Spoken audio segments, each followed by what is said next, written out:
Up they go. Barassi in there. Can't pull the mark down. Taken by Neil Compton. Compton kicks in towards goal for Melbourne. It's a grand old flag.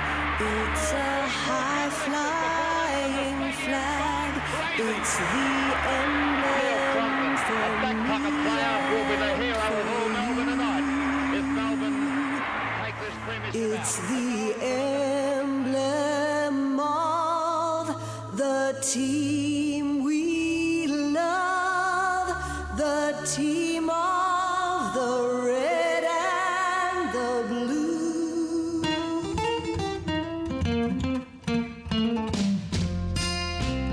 Red and blue. Red and blue. Red and blue.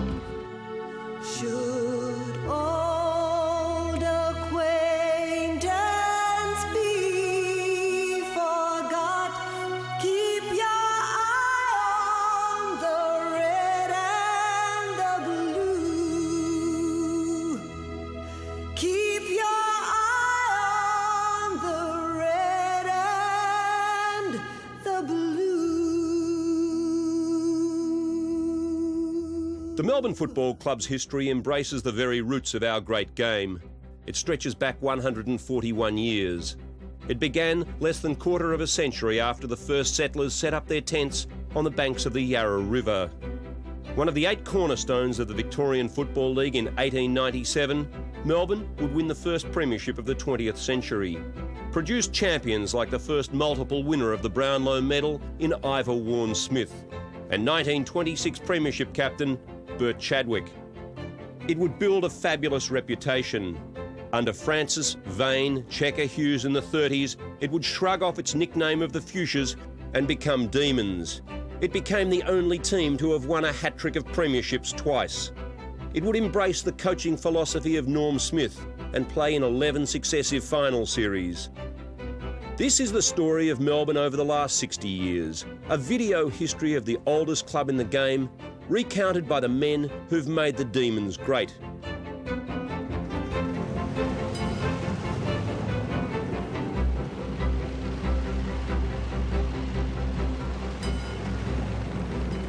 On September the 30th, 1939, just 27 days after the beginning of the Second World War, Melbourne and Collingwood resumed hostilities at the MCG. Melbourne had been eliminated in the preliminary finals of 1936 and 37, while Collingwood were nearing the end of a golden age that had seen them win 6 premierships and play off in 11 grand finals in 15 years. The crowd of 78,000 would see a different and more confident Melbourne lineup. This was a side that had topped 100 points in a record 15 games, a record 9 in a row, and under Checker Hughes had finished on top of the ladder. Checker was a man's coach. He wasn't scientific. He was much the same as the Collingwood Jock McHale. He would demand you give of your best in endeavour. Skills, he'd put certain restrictions on you. And it was the fact that he was able to understand each player. The captain was the delightfully skilled Alan LaFontaine. My greatest memory is it was such a wonderful thing to break a drought of 13 years and to win our first premiership since 1926. Melbourne had won the second semi-final over the Magpies by 14 points after a spirited third quarter revival. On grand final day, they would again come from behind. This was the Melbourne side of season 1939. Alan LaFontaine with the football. Wartime fighter hero Bluey Truscott on his right, and beside him, Norm Smith. Percy Beam second from the right, and Jack Mueller standing behind his skipper. Seated on the ground front left is Ron Barassi Sr. 4 members of this team, Truscott, Barassi, Sid Anderson and Harold Ball, would give their lives for their country in the years ahead.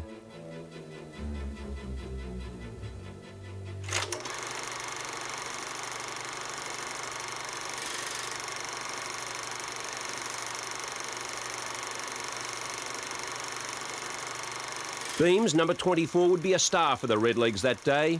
One of the most talented sportsmen of his time, he would play over 200 games for Melbourne and as a batsman, captain Victoria in the Sheffield Shield. I rated Percy Beams as number 1 rover in Australia. He was the most skillful, courageous, beautiful mark and kick, but just a little ruthless.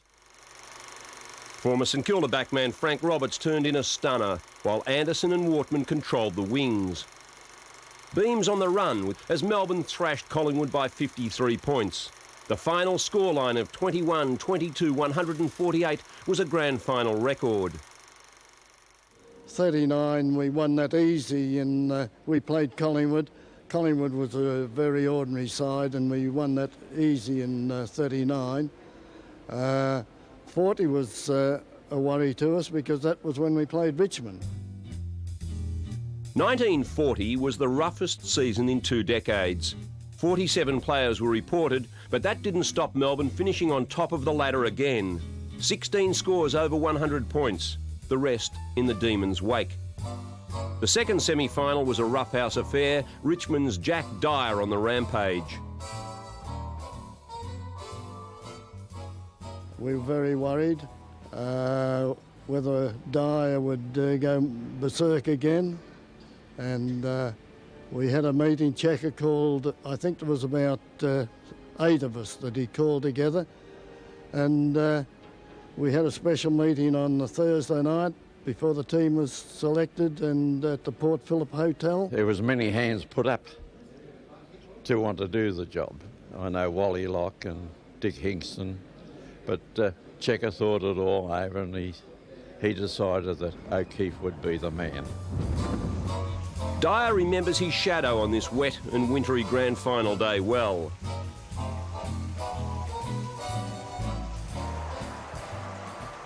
They propped that Jack O'Keefe on me, and he followed me around everywhere. I couldn't move without him, and well, I complained bitterly to our captain and coach, but nothing Well, whose job done. was it to relieve you of that shadow? Well, I think it was Bentley. He was captain and coach at the time, and he's a very strong sort of a customer, but I couldn't move because the umpire had cautioned me about 4 times in 4 minutes, so it was just a matter of if I do anything wrong, I'm gone. The ploy worked to perfection. Dyer was no threat. At full forward, Norm Smith kicked a grand final record 7 goals. At centre-half forward, Ron Baggett was devastating, while Beams was the best rover on the ground. Melbourne by 39 points. The most unselfish player that I've ever had anything to do with.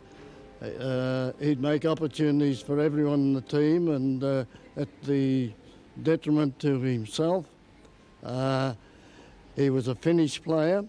He wasn't showy by any means, but he was tremendously effective. In 1941, Melbourne would complete their hat-trick of premierships, defeating Dick Reynolds' Bombers by 29 points. LaFontaine would step down as captain, Hughes as coach. Checker, I would think, without having any facts to back it up, he had the hotel there at Richmond, the Cricketers' Arms, and I think the staff problem was the factor that decided he'd have to give way to looking after his interests rather than the football club. As the country struggled in those war years, Beams was called before Football Club chairman Joe Blair and was appointed captain coach. I never applied for the coaching job. It was just told to me by Joe Blair. He called me in the office one day and said, "You're coaching Melbourne this year," and he said, "We'll pay you £4, which is equal to $8 coaching fee." In May 1942, squadron leader Bluey Truscott returned, the winner of the DFC and Bar, and one of the country's most famous wartime fighter pilots. He would turn out for 1 game and led the side out against Richmond. Tragically, he would be killed less than a year later while on a flying exercise in Western Australia at the age of 25. His name is honoured to this day. The Bluey Truscott Cup is awarded annually to the club's best and fairest player. training, we trained at the Albert ground because we had no ground of our own that had been taken over by Richmond. We had to go taken over by the Army and the American force, so we had to share with Richmond, and we were poor relations as far as Richmond were concerned at that stage, and it was a problem of getting players to the ground in time to train, and a big crowd would be, say, about 8 or 10. That's all we'd have on for training nights. In 1946, Don Cordner had emulated dual winner Ivor Warne-Smith by winning the first post-war Brownlow medal by a vote from Carlton's Jack Howell and Richmond's Bill Morris. Norm Smith and Dick Reynolds tossed the coin on Grand Final Day 1946. The Demons, once again under coach Checker Hughes, had made a late charge at the fore, winning 10 of their last 11 games. It was a sensational opening, 15 goals scored in the first quarter, 8 by the Demons. But a hard finals campaign had taken its toll.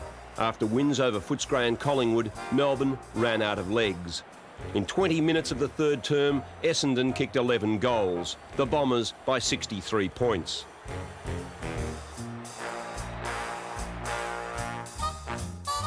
At the age of 25, Fred Fanning decided to go to the bush as playing coach.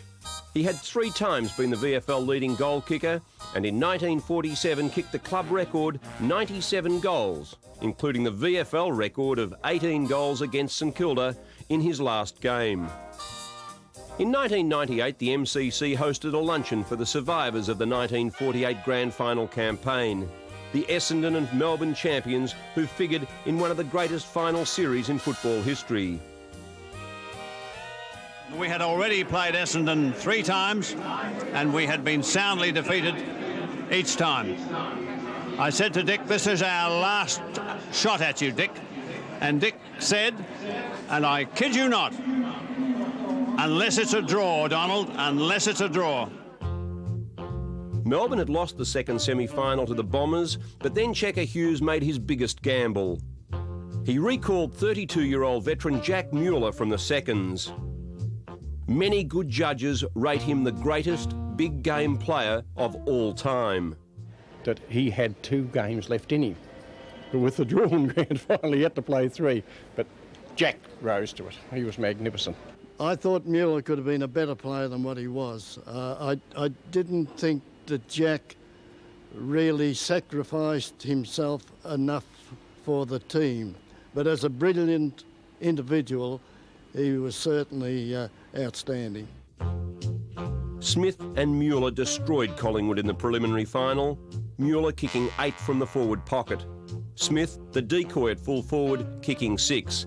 Melbourne home by 65 points. On October the 2nd, 1948, Mueller did it again in the grand final. He would kick 6, but the talking point was not so much Big Jack's accuracy, but Essendon's shocking inaccuracy. The Bombers kicked 7-27. The match would end with scores level, the first grand final draw in history. That was a nightmare, 7-27. Look, I don't think I slept for about 6 weeks after that. Really, all I could see, that 7-27. And what happened in the replay, because you were still favoured to win, they got away with a 6-goal first quarter. Yes. No, I think the strain kept in on us, and the disappointment of 7-27 the week before with Melbourne. They started off that well, they caught us unawares, and they went on, and we plodded on. I suppose to win 1 out of about 4, they had to do it. In that year, Essendon played Melbourne 5 times, and I think that is the only time, in fact, I'm sure that's the only time 2 teams have played each other 5 times. And also Melbourne that year was the first time that any team had played 23 games. A week later, 52,000 saw Melbourne kick 6 first-quarter goals to 0 and set up a 39-point win. Mueller kicked 6 to take his tally to 20 goals in 3 finals. It would be Norm Smith's last game, with Hughes resigning. The great forward applied for the coaching job, but in a split decision, it would go to Alan LaFontaine. Disappointed, Smith went to Fitzroy as playing coach. The 35-year-old Mueller would return to the final scene one more time, in 1950, but this time there would be no miracles, as Melbourne lost the first semi-final to Geelong. Mueller would retire after a club record 216 games. The Cordner name is one of the most revered at Melbourne. From brothers Harry in 1903 and Edward Sr. in 1905, through to David in the mid-80s, it was a footballing dynasty. Ted's four sons, Don, Dennis, John and Ted, would all play for the Redlegs in the 40s and 50s. After the 1950 first semi-final loss to Geelong, Don would retire. That day, Dr. Don had delivered a baby at Diamond Creek and barely arrived at the MCG in time to play. Cordner had played 166 games, won the 1946 Brownlow medal and captained the side to the 1948 Premiership. The veterans Albie Rodder, Max Spittle, Billy Dean, Stan Rule and Shane McGrath would retire. McGrath replaced as captain by another of the Cordners, the talented ruck star Dennis, who would lead the side into the 1951 season. The recruiting process was on in earnest. LaFonte started in 1951. We played 19 first-year players in 1951 and won the Wooden Spoon, and LaFontaine finished. Reformations never get their due reward. Jim Cardwell was secretary then, that was his first year too. But then Norman came back and he nurtured these players and we got a few more. But it really started in 1951. We were in the finals in 50 with all the pre-war players. Mueller came back and Cole McLean, Shane McGrath, and he cleaned them all out. That's where it started from. Norm Smith returned from Fitzroy as coach in 1952. Jim Cardwell had taken over as secretary and former champion Albert Chadwick was chairman. The rebuilding process started by LaFontaine was in full swing. It would be revolutionary. 17 players would make their debuts in 1953. Names like Marquis, Williams, Barassi, Case and Frank Bluey Adams. I can always remember in the early days, sort of the dinners after the game, that there would be so much soft drink on the table, it would be unbelievable because there's so many of the younger players didn't drink, you know, the Braces and what have you, and the Dixons and etc. And by all of us coming to the club at the same time, it just built a terrific bond, and I think that served us well in years to come. Well, he came up and played a few games, and he didn't really set the world on fire. And I can't remember exactly where he played. Probably half-back flank, half-forward flank, but he didn't seem to do anything of note. And then it was only by sheer, well, Norm Smith's genius that he decided that because Dennis Cordner was so dominant in the ruck, he could afford to have someone running along beside him. They call it ruck roving, but he just sent Barassi out to follow Dennis around, and that's how it evolved, really. A year later, the next batch included Laurie Mithen, Big Bob Johnson, whose father had played in the 20s, Ian Tiger Ridley and Brian Dixon. As a kid, I hated South Melbourne. If you lived in Port Melbourne, you hated South, and I put in clearance applications to go to Melbourne, but they were knocked back, and so I had to play with South. In 1954, Jeff Collins took over the captaincy. He'd served in the Air Force in the Korean War and, like Johnson, was the son of a former Melbourne Premiership player of 1926. Smith had turned the club around. He had the players' undivided attention. He was the greatest tactician I've ever seen. The way he played the game, he tried to instill it into the players. I never at any time in the years I had with Norm, heard him ask for a player to go out and do something to another player. Not even just, only stay close, that's the only thing. But never at any time did he go out. But if a player did do it, he wouldn't discipline him for doing it. I've found on a few occasions that, Smithy could make a criticism of a player and that was it, but if you made the same criticism of that player to Smithy, you in turn got verbally belted up. Smithy was, as Terry Gleeson said, he's hard and just. A hard and just a but, hey, he was hard, but he was just a bloody good bloke too. the overall thought I've got of Norman Smith is the amount of respect that man commanded. It was absolutely staggering, and I think there was a reason there, and the reason was that there wouldn't have been anything that Norman Smith wouldn't have asked you to have done that he wouldn't have been prepared to do himself had he been playing, and that sort of came across time and time again. And the other point was that any decision that Norman Smith made was always in the best interest of the Melbourne Football Club. I couldn't speak highly of that man, not only as a coach, but as an individual.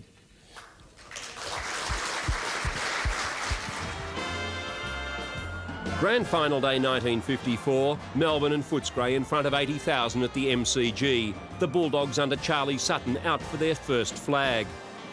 Melbourne had finished fourth, beat North Melbourne by 5 goals in the first semi and Geelong in the preliminary final. We were very young. We came from second last to be in the finals. We had to play 3 finals. It was a 4 in those days, if you remember. Almost every year, 1 or 2 won the Premiership. We were exhausted in the grand final, but we'd done a wonderful job to come from second last to play-off. We got off to a very poor start for the simple reason we had to play the previous week in a very heavy ground, and I can remember relating this to years later. On the Thursday night before the grand final, most of the guys couldn't kick the ball more than 30 yards. They were physically gone. So when we got to the grand final, our first quarter was a disaster. Footscray jumped us. Charlie Sutton, as you've probably heard the story, said he'd look after the Melbourne players while the rest of the team played football. He threw his weight around and he had a go at various guys. And that unsettled us. We couldn't get going, and at quarter time we were 5 or 6 goals behind. We never caught up, but there was good signs there the way we played after quarter time. In 1955, Noel McMahon accepted the captaincy. It would be the beginning of 3 magnificent seasons in which Melbourne totally dominated the competition. In round 7 at the Lake Oval, Melbourne trailed South Melbourne by 5 goals into time on. Greatest game I've ever played in. We won by 2 points. We never played well at South Melbourne. They were always a pretty physical side, and they matched us with Taylors and Cleggs and Cater and those blokes. And they kicked a goal right on time on. I think it put them 5 goals in front. Mickey Sybin was on a half-forward flank, and Billy Gunner, I was playing on, had absolutely killed me. Billy Gunner I could never beat. He was a wonderful player. And they were kissing each other, and Dennis Gordon came to me and he said, "Macca, let's give them one more twitch. Come to the ruck with me." And he's hit the ball down to that lake end so far. Dick Atkinson, who was on the field with broken ribs, kicked a goal. Terry Gleeson kicked a goal, and I kicked it, and Bob Johnson kicked a goal. And we've got up. It's unbelievable. Melbourne finished on top of the ladder, winning 15 of 18 games and beat Collingwood in a wet, low-scoring second semi-final. The grand final started sensationally when McMahon flattened Collingwood hero Bobby Rose. Erratic kicking had plagued Melbourne during the season and would cause bother this day too. But Melbourne was far too polished. In the dying minutes, a huge controversy. Frank Adams had dashed off the bench to replace the injured Jeff Case. He didn't even see Magpie star Des Healy. Their sickening collision left them both unconscious. He was credited with a 9.3 100-yard dash. That's how quick blue he was, and he was enormously strong. I suppose the sensation he created with the Healy-Adams collision in the 1955 grand final just showed the force of the man. I started in, 1954 and broke down in 1961, so I didn't have a lot of opportunity, but I was a very fortunate person to be able to be part of such a great group of players, led by, of course, Norm Smith, who was just the man. In 1956, Melbourne was the sporting capital of the world. A record crowd of 115,000 was on hand for the VFL Grand Final, the prelude to the Olympic Games. So great was the interest in the game that patrons were allowed onto the arena, hugging the boundary line. Some even sat on the grandstand roof. You had that thought as you were chasing the ball towards the boundary that you couldn't very well slow down because that's against the principles of Norm Smith. You had to run, flat out at every ball. And so you just kept going and fell into the crowd. Players came on through specially decorated banners. In all his years as coach, Norm Smith never had a full forward who would kick more than 60 goals. In Big Bob Johnson and Athol Webb, he'd reconstructed the formula that had worked so well with Jack Mueller and himself all those years earlier. Effect on Collingwood's later 18, and by the third quarter, the Demons hold a commanding lead. Here's another opportunity for the Demons, and Big Bob Johnson makes no mistake. Well, Athol Webb, he'd lead out, and I'd fall in behind him all the time. If they couldn't find Athol, they shot it up to me. But Athol then, again, he'd come back through the front of the pack and he'd take the chips off the front of the pack. Webb was a great player and had a lot of pace. And he was a vigorous sort of a coot too. This would be McMahon's last year as captain, his side at the very peak of their form. When we went out onto the ground, in all the games that I played in, it was never would we win or would we lose. It was how much will we win by. I think 56 is the best side I've ever seen, because I'm very, very biased. Of course, 6 of us retired, and 57 they won the Premiership again. And there was our best player, Dennis Cordner, our best and fairest for 2 Premiership years, Stewie Spencer, the captain, and Kenny Melville as vice-captain. We all retired. That's the depth of the club at that stage. Noel McMahon, the captain, a great captain, he retired. Ralph Lane, a winger. Dennis Cordner, a superb ruckman. Stuart Spencer prematurely left. He'd married a Tasmanian girl, Faye, and she eventually got her way. I think she regrets it now. But Stewie left at the prime, I think he was the best rover in Australia when he left. It would be a premiership send-off. John Beckwith, the dapper and highly efficient back pocket specialist, would take over as captain from McMahon. Just at that time, probably John Beckwith was probably the best player that the club had, and that often was the reason why captains were picked, because they were the best player. His deputy would be Ron Barassi. Barassi had been part of Melbourne all his life. His father had played alongside Norm Smith before losing his life at Tobruk. From 17 to 21, the young Ron Barassi would live with Norm and Marge Smith. Moulded into the game's most inspirational ruck rover, he was at his most telling in the mid to late 50s, but he got no special favours from the coach. Hardest on brass of all the players, he wasn't. We had a nickname for him, which I can't say over on a tape. But he was particularly hard on Ronnie, I thought, than anybody else. But he was fair in the respect that he treated everybody the same. He had no favourites. Smithy never played favourites. One of, if not the most determined person that I've ever met, whether it was on a football field or off the football field. Like after a game of footy in our day, you'd play a game of table tennis. Well, Barassi just would not be beaten. And he would work and work and work until he won. And the same on a football field. I don't think that Ron had the greatest... I don't think he had the abilities of a Robert Flower. But he was a very, very, very determined man to succeed at what he was doing. He just wanted to win. In 1957, the last quarters of some matches were televised for the first time. This is one of the earliest recordings. Former Australian cricket captain Ian Johnson calling the action at the round 11 game between Melbourne and Footscray. Out from goal and as near as you could possibly get to being directly in front. He's in line with the goal post, only 12 yards out from goals. Terry Gleeson, the big Melbourne ruckman. And that was a very quick answer to Footscray's goal. And the ball is driven out towards the Melbourne half-forward flank position. That's where it's going to be thrown in. 12-13-85 Melbourne to 5-7-37 Footscray. And from the throw in there as Westcott drives it out, but Barassi of Melbourne comes in to get the ball. He turns onto his left foot. He drives up further on the half-forward flank position. And a chance now for Adams of Melbourne. He's 60 yards out for goal. He drives across to Webb. And Webb it is who marks the ball some 45 yards out from goals.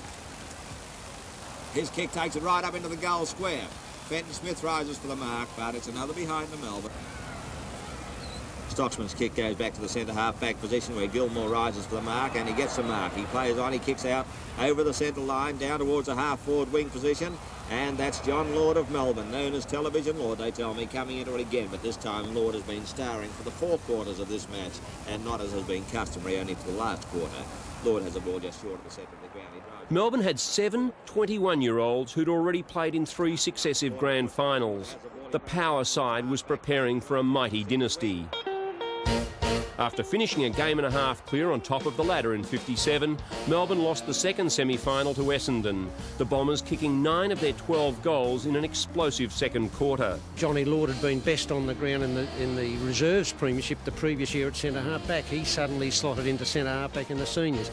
We had some new players coming in. Dick Fenton-Smith was one, and we replaced these guys pretty adequately, and so we the confidence from the previous year was there. We kept playing well, and we got to the finals and we had a hell of a setback. We had a setback in the second semi-final, and we got beaten by Essendon, which was a hell of a surprise, and I think that was the best thing that ever happened, because suddenly we had to regroup. We weren't the favourites, and we had to get on and beat Hawthorn in the Premiership final, which we did, and then we faced up to Essendon again, and this time Brass had a magnificent start. He kicked 3 goals in the first quarter, and we jumped them, and we went on with the game.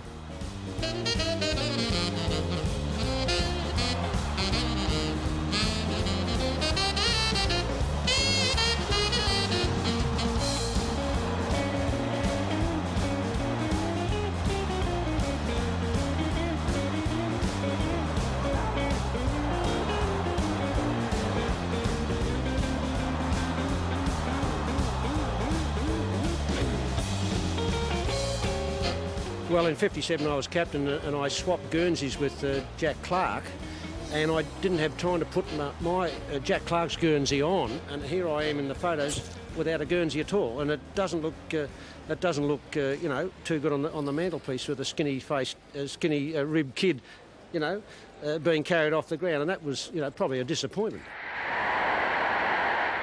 Melbourne, the Demons, the first half, led by John Beckwith and Ron Barassi.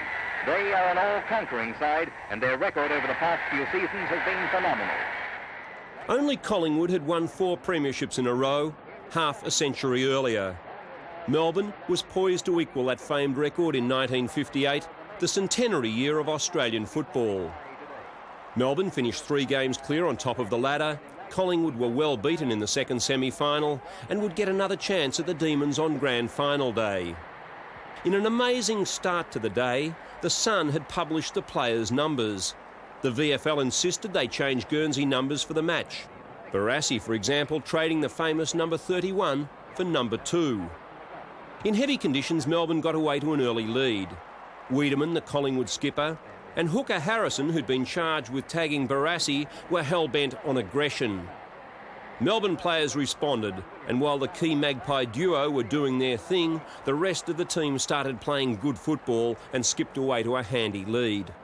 Well, my summary of that awful day in 58 was that half of us wanted to fight and the other half scribbed it, or looked as though they'd scribbed it anyway. Now, you can't ever succeed in a team game unless you're all doing the same sort of thing. And I reckon if we'd been that way united, well, we would have won, because there's no doubt in my mind that we are the best team on the year. And now you can watch closely as Melbourne's diminutive rover, Ian Ridley, is floored by Collingwood's Bill Sarong. Bill Sarong fixed me right up, but thinking back on that, I think it was our own fault. It was probably the best side we had, actually, 58. They were a much better side. They were They beat us by some 10 goals in the second semi-final to win. Then we played North Melbourne and had to front them up again. Deep down in my own heart, I knew we couldn't beat them. There was no hope in the world of beating them. And so you went out there, and I always had I used to sit in the back row when Fonskine got up and gave a talk about tradition of Collingwood and they would achieve our 4 premierships in a row. But I knew what I had to do in sitting on the back row in the dressing room there, that you knew the danger players, the Mithens, Barassi, Skilton, Big Bob Johnson, those sort of players that there were match winners, and they had plenty of them.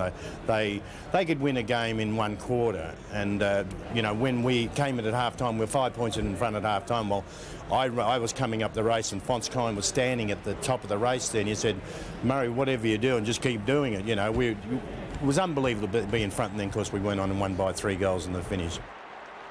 Melbourne was goalless in the 3rd term. Collingwood 5 goals ahead at the last break. Smith looked concerned as he tried desperately to rouse his players. Collingwood under Fonskine were all but home. In the last quarter, Melbourne would hold Collingwood goalless, but it would not be enough. And Collingwood reaping the benefits of their most determined play.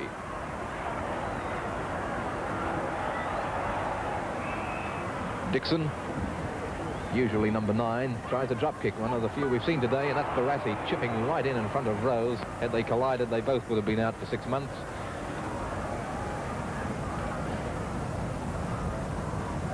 Barassi between the half and full forward lines. He's 50 yards out from goal. His kick is going into the goal square. And the kick through. That's a goal. Been allowed to Crompton.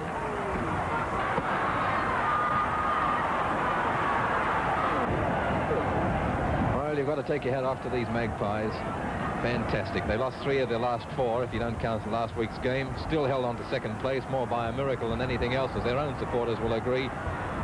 And now, after being down throughout the finals and having to come out for 3 hard games in a row, they've bobbed up to win the grand final.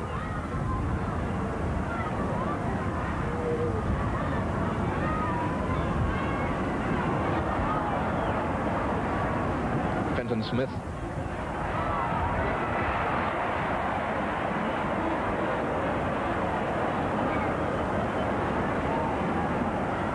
This is Ken Turner. Been one of Collingwood's good players again today. He's had a great season.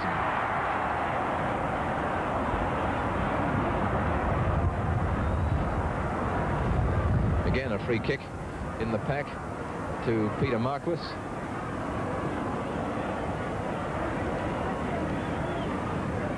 "29 minutes gone. There's the siren. The Magpies have done it. The last time was 1953. They've saved their proud record of 4 straight wins. Thorold Merritt and Bennett, the 2 Rovers who played such a great part in the win too. Sign of delirious excitement. I think everybody took it personally. Like, I know I felt that way about it, because it meant a heck of a lot to get that 4 in a row, and it just didn't happen. No, I think there was a lot of that in it. And I think we were definitely conned in the 58. Should never have ever lost it. For the 5th year in a row, Melbourne would finish on top of the ladder in 1959, and for the 2nd time in 3 would face Essendon for the Premiership. 103,000 saw Barassi steal the initiative from the Bombers with 3 goals in 7 minutes. It would be a tour de force from the Melbourne vice-captain and help his side to a 6-goal victory. BOG that day, yeah. And particularly, I thought from half forward. I think a lot of people have talked over the years what a great ruck rover Brass was. I always believe he was the best forward pocket I've ever seen, because he did his best things between the full forward line and the half forward line. The VFL had decided to finally produce a Premiership Cup. John Beckwith would be the first captain to receive it. I had instructions at the end of the game. I had to go around and find this pathway up, and the governor, Princess Alexander, was there with the governor, and I had to, go up into the middle of the crowd to get this cup and then come back onto the ground, which had never been done before, and then to stand there and, like they do in the soccer at Wembley, and hold the cup up in front of 100,000 people was, just a dream come true. Prior to the 1960 season, Melbourne was saddened by the passing of Ivor Warne Smith. The 62-year-old Gallipoli veteran was the first man to win dual Brownlow medals. He'd been captain and coach and Smith's chairman of selectors. He was a great Melbourne man.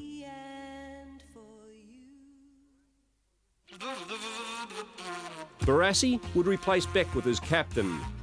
Melbourne had won through to the 1960 Grand Final and would face Collingwood for the 4th time in 6 years. Like 58, it was wet and miserable. But this time there would be no mistakes. Melbourne would restrict Collingwood to 2 goals. I can remember parking the car and walking through the car park on the way to the dressing rooms that day, and the heavens opened up and the rain came down, and I can remember thinking to myself, gee, these conditions are exactly the same as 1958, and I'm quite sure the Collingwood team, once the heavens opened and the rain came down, they would have thought, you beauty, this is a very good omen. But I have never in my life played in a side that was so focused as that side was that day. It was absolutely unbelievable. There was no indiscretions, there was nothing toward, there were no punches thrown, just every player had just a burning desire. And I think because the conditions sort of mirrored the ones we had in 58, what we were looking for was a chance in some small way to redeem ourselves for 1958. And of course Collingwood wrote themselves into the record books with the lowest grand final score of 2 goals 2. It's Bob Johnson in the ruck for Melbourne. He taps down nicely to Dixon, who handballs out nicely to Mithun, and Mithun's kick goes up onto the half-forward flank where it's Ridley in front, but Reeves spoiled him nicely. This time it's Mick Toomey. Toomey hooks it over, but it's Dixon to take the mark, and he plays on. His kick goes down onto the half-forward flank, over the back, where it's Roweth leading in the race. The ball well in front. His left foot's a beauty. It's gone right through the middle. Well, there's Roweth. The goal for Melbourne. That's takes Melbourne score on to 8 goals, 12 behind, 60 points. Collingwood 2-1, 13. Oh, a little handball to Thripp, but Thripp was right in underneath Laidlaw and had very little time. His kick right over on the outer wing position where it's Keneally. Oh, just taps it over towards Tunbridge. Tunbridge way out on his own. This boy will show you what to do with it with a yard start. He just screws it off the side of his foot to Barassi in the forward pocket. So easy for Melbourne at this stage. Barassi would be about 40 yards out on his wrong side, but not on a particularly acute angle. And there goes the siren to end what has been a disappointing game, with Melbourne taking out the Premiership for 1960 with a convincing victory. 8 goals, 14, 62 points to Collingwood, 2 goals, 2, 14 points. Ron Barassi on hand to accept the Premiership Cup.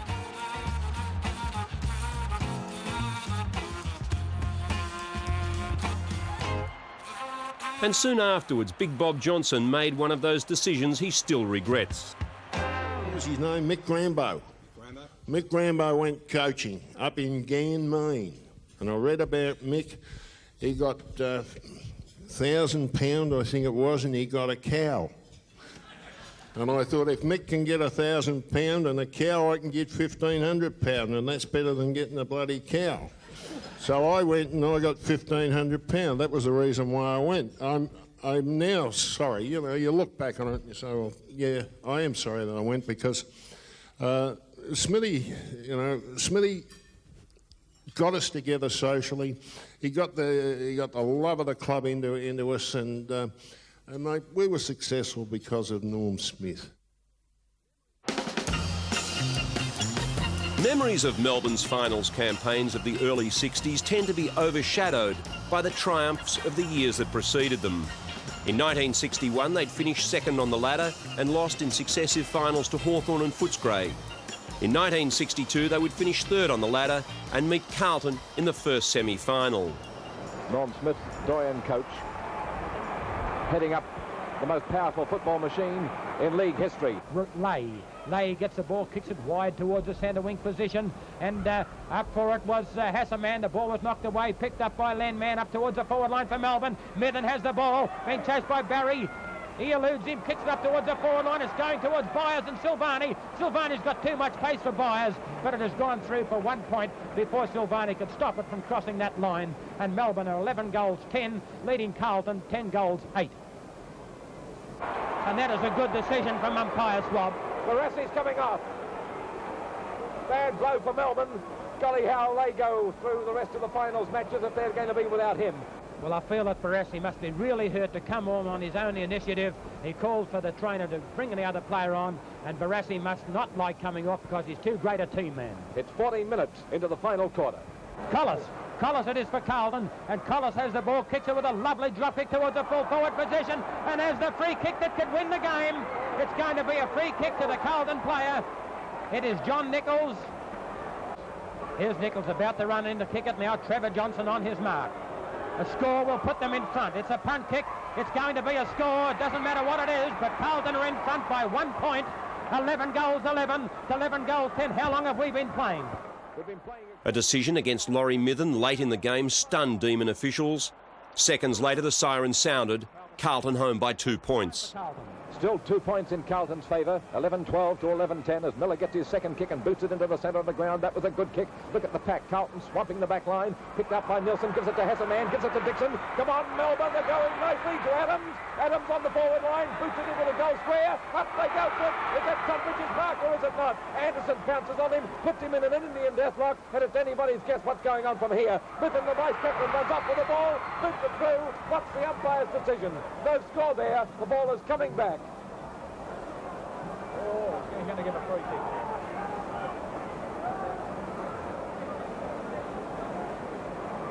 Well, your guess is as good as mine. The players don't even seem to know whose kick it's going to be. Nichols comes in and talks to the umpire. Carlton are really swamping that back line. So it's going to be a bounce-up. Umpire Swap is going to bounce it 15 yards from goal. Byers goes up, knocks it down. Tassie Johnson has hold of it, tries to break his way out of the pack. Peter Barry kicks it back towards John Nichols. Down goes Tassie Johnson after grabbing the ball, and it'll be another bounce-up, and we've had 6 minutes of time on. Carlton still 2 points in front as Byers knocks it out there wide towards his man. Nielsen can't get rid of it. The siren's gone. Melbourne are beaten, and Carlton win the day. Melbourne could hardly put a foot wrong through the 1963 season. For the second time in a decade, they'd lost to South Melbourne at the Lakeside Oval, but then went on a rampage. No one was safe. Over the next 12 weeks, they would record 11 wins. They'd hold Ted Whitten's Bulldogs to 3 goals, the Dogs' worst performance in 38 years. A week later, it was the turn of St Kilda. The Saints, who'd upset Melbourne in the first round of the season as they introduced young Carl Ditterich, were just no match. This day at the MCG, they could kick only 5 goals for the afternoon. Melbourne would win by 10. And he's only on a slight angle. Burke has already kicked 2. This could be his 3rd coming up. It looks straight from here. It is. It's straight through the middle, and that makes Melbourne 14-13. St Kilda 5-9, and as I said, that was the 3rd goal coming up for Burke, and they've really played well, this Melbourne side. A loss to Hawthorn in round 14 saw swift retribution a week later. In fact, for many weeks to come. Poor old Essendon, the reigning premiers, were flogged at the MCG. This was a Melbourne team on fire. He drives it up towards the full forward position, looking for Burke. Doran's in front, coming over the back is Bagg, and umpire Nunn is going to pay the mark to Bagg. David Shaw and Paul Doran hotly contesting the decision, but it is a mark to Barry Bagg. Melbourne 26 points in front, and a chance to be 32 as Vagg's drop punt kick goes dangerously close to a goal. It is a goal, and Melbourne can do nothing wrong today. A goal to Barry Vagg. Brown, a new player for Essendon, and doing quite well because he's up against a very talented player in Dixon. There's a throw-in. Timms at the back knocks it down, but it's picked up by Emsley. Gives it across to Tassie Johnson. Tassie Johnson slams for the goal. And how far, Melbourne? 16 goals, 6. Umpire Nunn bounces the ball. We see ball knocked by Mackenzie. Barassi handballs it out to the open spaces, going towards Groom. Groom gives it across to Adams, and Melbourne are coming again. Adams kicks it into the goal square. The ball is bouncing towards Keneally. Can he get there? 17 goals, 6 to 10-10. 50 yards from goal. Short passes, and out comes Townsend to take the mark. Clark and Mackenzie combined to put him in a half Nelson and a wrist lock, but he's got to get up and take the kick. Clark is spoken to by umpire Nunn. Townsend 30 yards from goal. Oh, it's another goal to Melbourne. 18 goals, 6. 3 goals for every behind kicked. Essendon down by 51 points. Fitzroy a week later by 96. Collingwood by 61, and on it went. In round 17 at Punt Road, Melbourne would easily account for Richmond by 8 goals. Along the way, Ron Barassi would be reported for striking Roger Dean. This was headline news. The captain of Melbourne, the biggest name in football, was suspended for 4 matches. He would not play for Melbourne in the final series. Rankled with me for a long, long while. So probably I'm not a bitter type person, thankfully, but if I was, that'd be number 1 on the list, because we weren't allowed to present evidence which would have at least thrown doubt on the thing, and if in doubt, you might get out. Apart from not being allowed to produce even a still photo. I mean, the still photo showed Roger on the ground with the ball. Now, you don't get a whack of the severity that the umpire claimed it was in the face and still hold on to the ball. Now, come on. I think Ron's got a bit of dementia. I think someone's got a problem somewhere, because he definitely hit me, and that's it. A very good act by Roger Dean. And the thing that surprised me at the end of the day when it did go to the tribunal, the entire football knew of Roger's acting ability. They really did. And for Brass to get 4 weeks for that, when in my opinion there was an opportunity for him actually to get off, was just absolutely unbelievable. Frank Adams would lead Melbourne onto the MCG for the finals. They'd beaten St Kilda in the first semi and now faced Hawthorn in the preliminary final, with Barassi looking on. In the most even season since the Page final series was introduced in 1931, half a game separated the top 5 sides. They all won 13 games. The Demons would go down by 7 points and miss the chance to play Geelong for the flag, a team they'd beaten by 8 goals in round 8 and had defeated in 9 of their previous 10 meetings.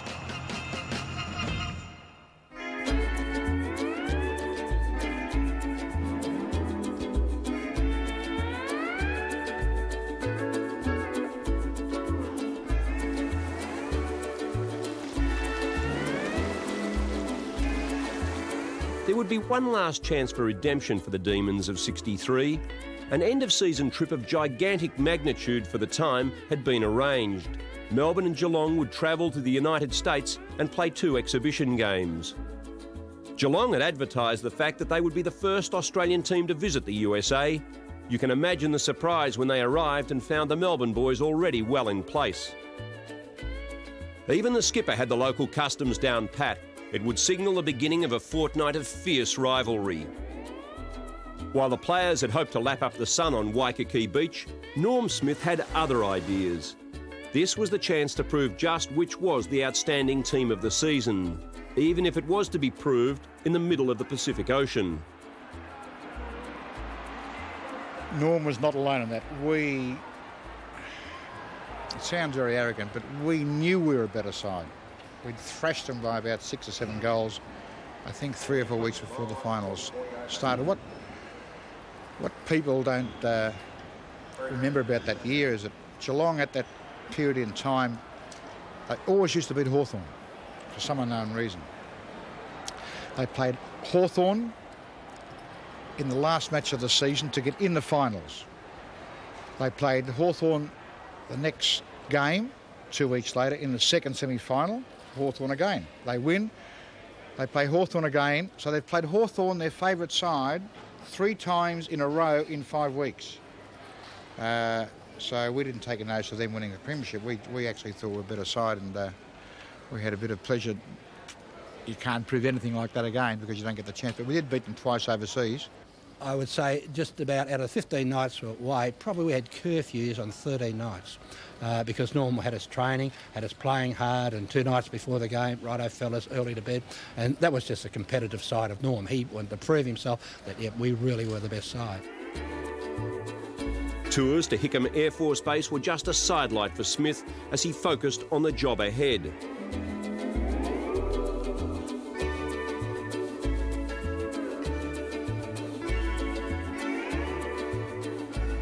Geelong coach Bob Davis remembers just how tough the games were. Fair dinkum, he said. Melbourne would win a tight and tough encounter at the university in front of a slightly incredulous Honolulu crowd. Then the race was on. Melbourne changed its airline bookings to ensure that it would be the first team onto the mainland. At Golden Gate Park in San Francisco, the Demons won again. A tough, spiteful match marred by fights. But Smith had proved his point.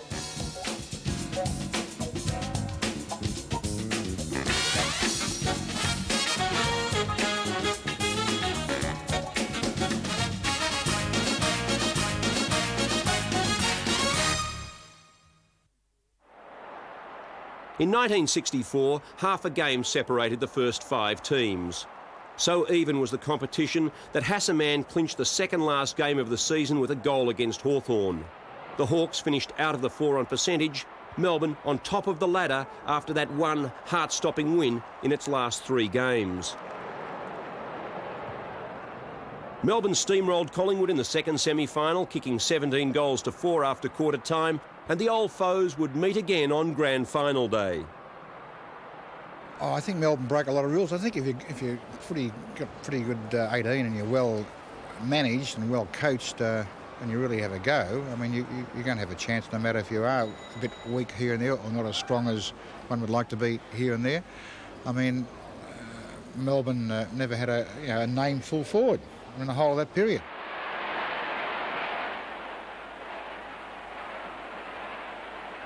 His kick is flicked out to Henderson, who handballs to Dalton. Dalton sends on to Watt, but the pass is too strong, allowing Melbourne to regain possession. Williams lands the ball with Hasseman, who scores the first goal since 8 minutes after the start of play.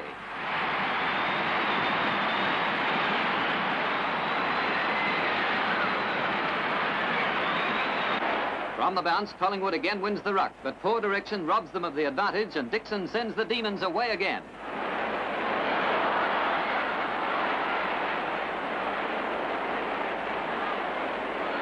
Williams gathers and drives 50 yards downfield into the safe hands of Lord.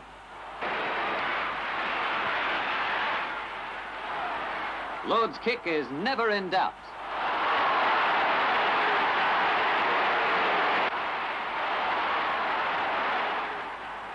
Waters' kick lands in front of the post for Graham to snap up. His hooking kick from the difficult angle puts the Magpies in front in the time-on period. Now the Collingwood streamers are waving in sheer delight as the Magpies lead at half-time, 5-9-39 to Melbourne's 5-7-37. The MCG is seen at its best, and the close game is really giving the crowd its money's worth with even better to come. McLean's mark saves a dangerous situation for the Magpies. But the Demons are determined, and Townsend makes no mistake, kicking his 3rd goal. It would be Melbourne's 8th grand final under Norm Smith since 1954, and without doubt the most thrilling. This was a side that may have lacked the total dominance of the mid-50s. It relied on a shortish ruckman named Graham Wise and an old and vastly experienced core of players led by Brian Dixon, Bluey Adams, Don Williams and Barassi. At 3/4 time, Melbourne led by 11 points in a low-scoring game in front of 102,000. The last quarter was a beauty. Picked up by Graham, his hand pass is misdirected, but luckily goes out to Waters. He's run down by Rowett, who upsets his kick. The ball has gone to the centre wing. Compton jumps onto the ball. Tubman frantically kicks it forward to Gavin, who's 30 yards out his own. The big 17-stone Collingwood captain goes for a run. He'll get to the goals on his own. It's a goal!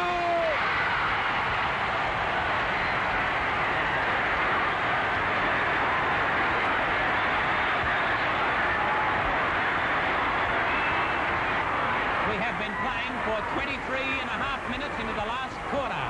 Norm Smith, the man without the hat, is the coach, a worried coach of the Melbourne side. They trail by 2 points as McLean gets set to kick the ball out for Collingwood. There's the drop kick by McLean to the half-back line, and Dixon flies to take the mark. Dixon, a stalwart of the Melbourne team for many years, has played well today. On the half-forward line, he sends it forward.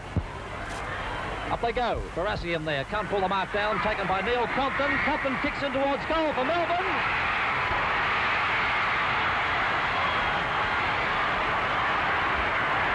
A goal to equal Gavilich's The stadium's gone crazy.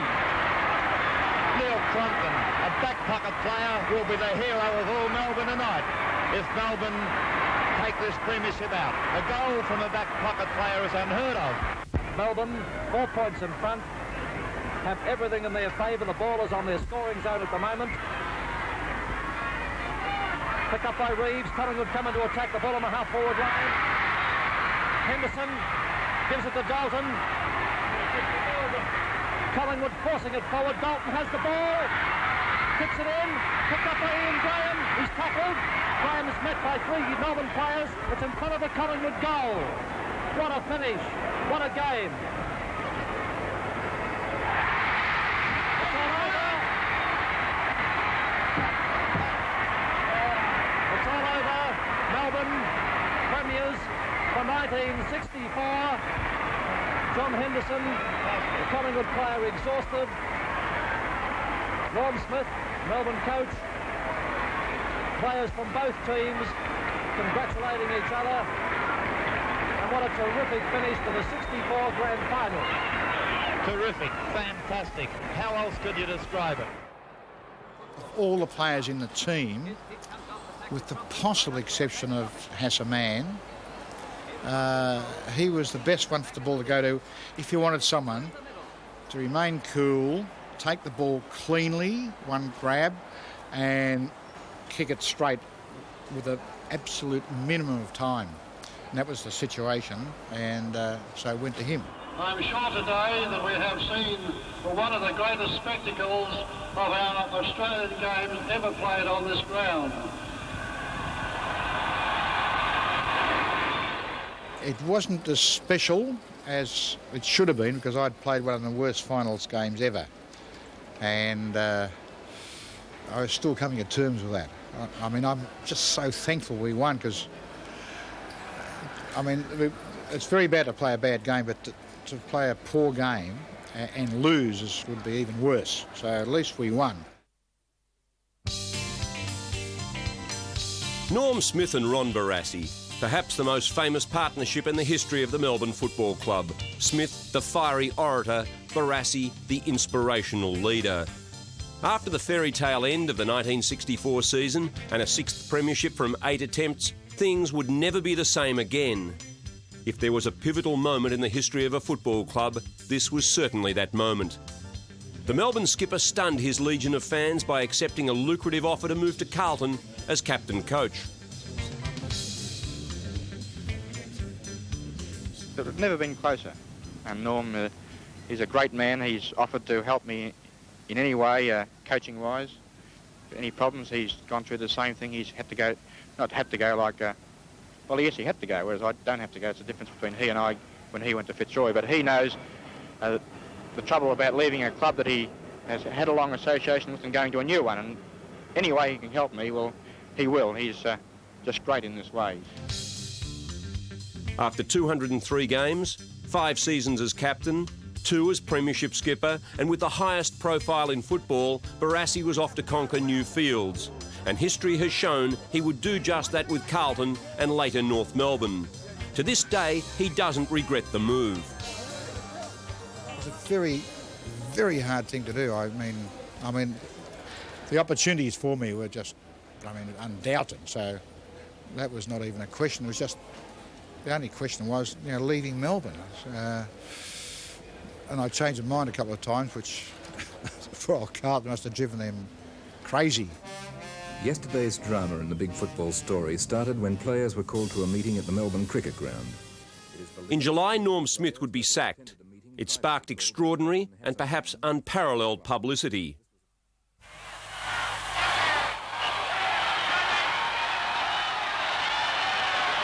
Tony Charlton's Football Show.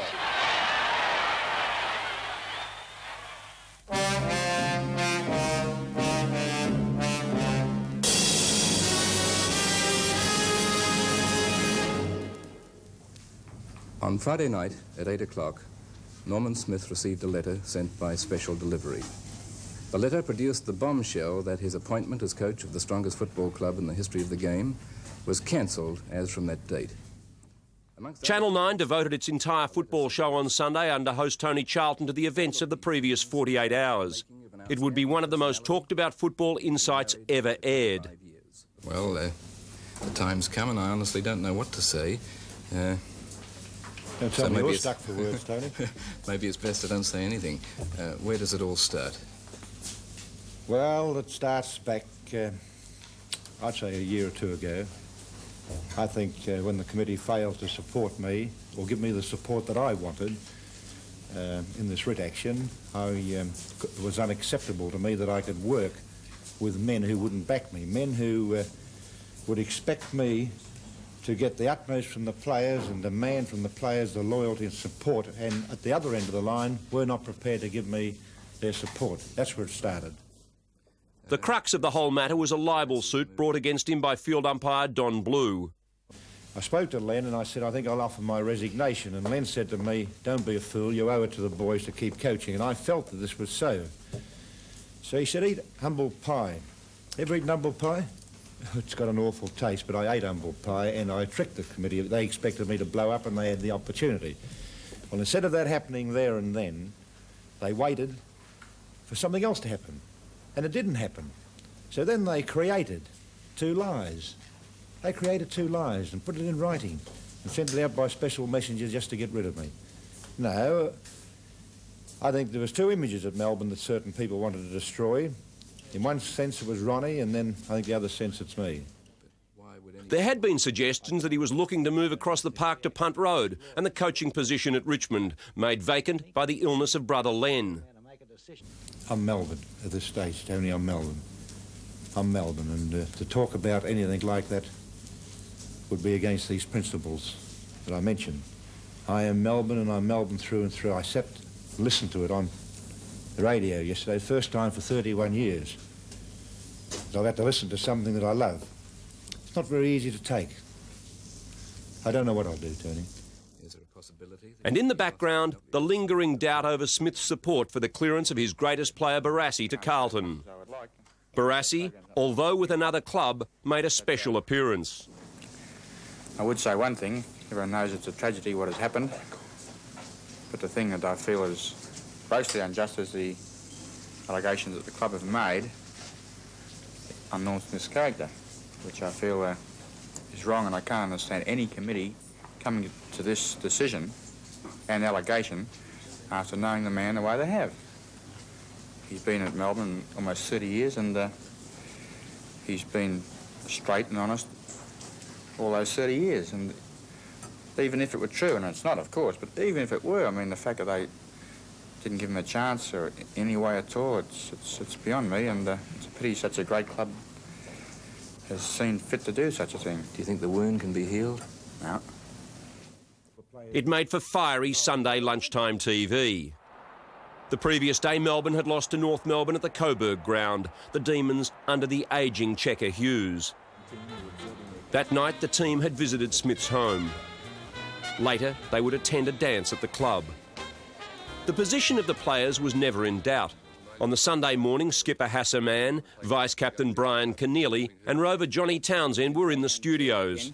I rang all players yesterday morning and I was in touch with all players before 9:30 yesterday morning, and not one player mentioned to me that they would not play on Saturday afternoon. The support of the legends of the club was unequivocal. I think it would clear the air considerably if the Melbourne committee made it open to, well, mainly to the supporters of the Melbourne Football Club, their reasons for this action. Well, Jeff, I would say that this is one of the greatest calamities that ever happened at Melbourne, and I'll cast my mind back to a little bit of history that the Melbourne Football Club started to succeed in 1933 when Checker Hughes took over, and we have been successful right through. So therefore, why at this stage of our football season, when we're trying to make the four, why we should be have our coach sacked, who is the best coach in the Victorian Football League at the moment. We've got a successful coach who built us up in 33, and I've got a successful coach. He is sacked. Why? Smith demanded the supporters and members support him. All I'm interested in, Tony, that the truth comes out, and the truth can only come from the people concerned. Once the truth is established, well, then I'm quite happy to accept any decision. 4 days later, Smith would be reinstated. The damage had been done. Melbourne would miss the finals for the first time in 11 seasons and not play in September for another 22 years.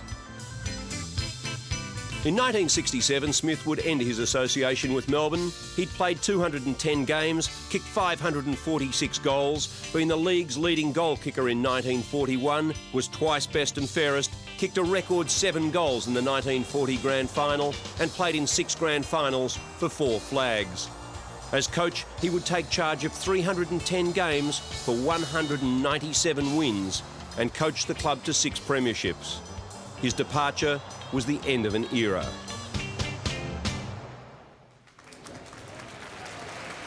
In November 1967, Melbourne farewelled Norm Smith with a dinner at the Melbourne Town Hall. Checker Hughes and Ron Barassi joined in the picture with his successor, John Beckwith. In actual fact, he had a heart attack at half-time in the 4th last game in 67, and he said to me, walking down the steps into the Carlton visitors' room, "You take over," and he clutched his heart, and they called the doctor. So it was a very traumatic time as far as I was concerned. Brian Dixon had overtaken Jack Mueller's club games record. He would finish in 1968 with 252 games. It's been pretty well how it's been from the end of the first quarter. A longer kick this time by Johnson. He doesn't try to pick somebody up. Man in front. The honourable MLA, 250 game, Brian Dixon. A member of 6 premiership sides and the winner of the 1961 Tassie medal at the Carnival in Brisbane, Dixon would retire along with fellow grand final heroes Don Williams and Hassan Mann, who went to Perth after contractual negotiations broke down. He was club captain, triple best and fairest, and only 28. Oh, that was a bad attempt at getting the ball away. Hassan Mann pounced on it, but doesn't know what to do with it. Gets it back to Lakes, who was running past. A little pass over towards the forward line, and marked on the half-forward line by Hardeman. Among the recruits to the club in the late 60s were Ray Biffin, Greg Park and Gary Hardeman. But they were hard years. Not a bad-looking kick. I think it'll fall a little bit short. Walker's coming through. He couldn't mark this one. There's Owls. He might kick over his shoulder. He has an attempt. He's just a little bit wide of the sticks, and there'll be a throw-in right alongside the point post. I was just overawed with the guys like Hassan Mann and Brian Keneally and Stan Alves and that, you know. So I was really overawed, and really I was really a boy, not knowing where I was going. From Tasmania, they had recruited a tangle-footed ruckman with a big grin, who'd be the best first-year player under Smith in 1967. Hardeman's moved to the centre-half forward. Melbourne come forward again, further forward. Oh! Walker, a beauty! A one-handed mark, 2 bites of the cherry, then with the one hand again, not the 2. Well, it could restore the lead for Melbourne. He's only 20 yards out directly in front, and he's kicked 1. He's kicked 2. Well, the lead swung around again. Max Walker kicks his second goal. His side's 8, and they lead by a point. And this is a crowd-pleasing match if you've ever seen one. Then I remember Norm Smith coming into the property steward's room, and he said, "Son, how do you feel about playing in the seniors on Saturday?" And I went, He said, "I thought you'd feel like that." And he said, "You'll be in the first ruck. You won't have to listen to it on the radio tonight. Now, don't worry too much. Come round to Marge in my place on Friday night. We had the big steak, and I wouldn't do these days to have it. We followed that up by a big pavlova and ice cream, and yeah, I fronted up on the Saturday." Taken 3 marks. He's had 5 kicks up towards the half-forward line. Desperation for Melbourne at this stage. There's Lilly backing up very well at the back of the pack. A long kick back towards the wing position. It's all Melbourne. Walker there takes him well judged and a timely mark. Channel 9 instant replay. There's Lilly backing up very well at the back of the pack. A long kick back towards the wing position. It's all Melbourne. Walker there takes him well judged and a timely mark. He plays on, stab past towards the centre of the ground. Park making up a lot of ground. He's been pretty quiet after the early start. He plays on, has one of his few kicks for the match over towards Hardeman on the half-forward flank. St Kilda into attack, but not for long. Johnson gets the ball away. Dixon's there to back him up. Does so. Puts it out onto the half-forward flank where Feldman is now. The chance for Park. He's gotten it in. He's attacked by Lilly. That gets a pass for Mann. He kicked a point for Melbourne about 2 or 3 minutes ago to make the score's 2-goal difference. Now, if man can get this to a Melbourne man, they're a chance, because I think he'd be too far out to kick it.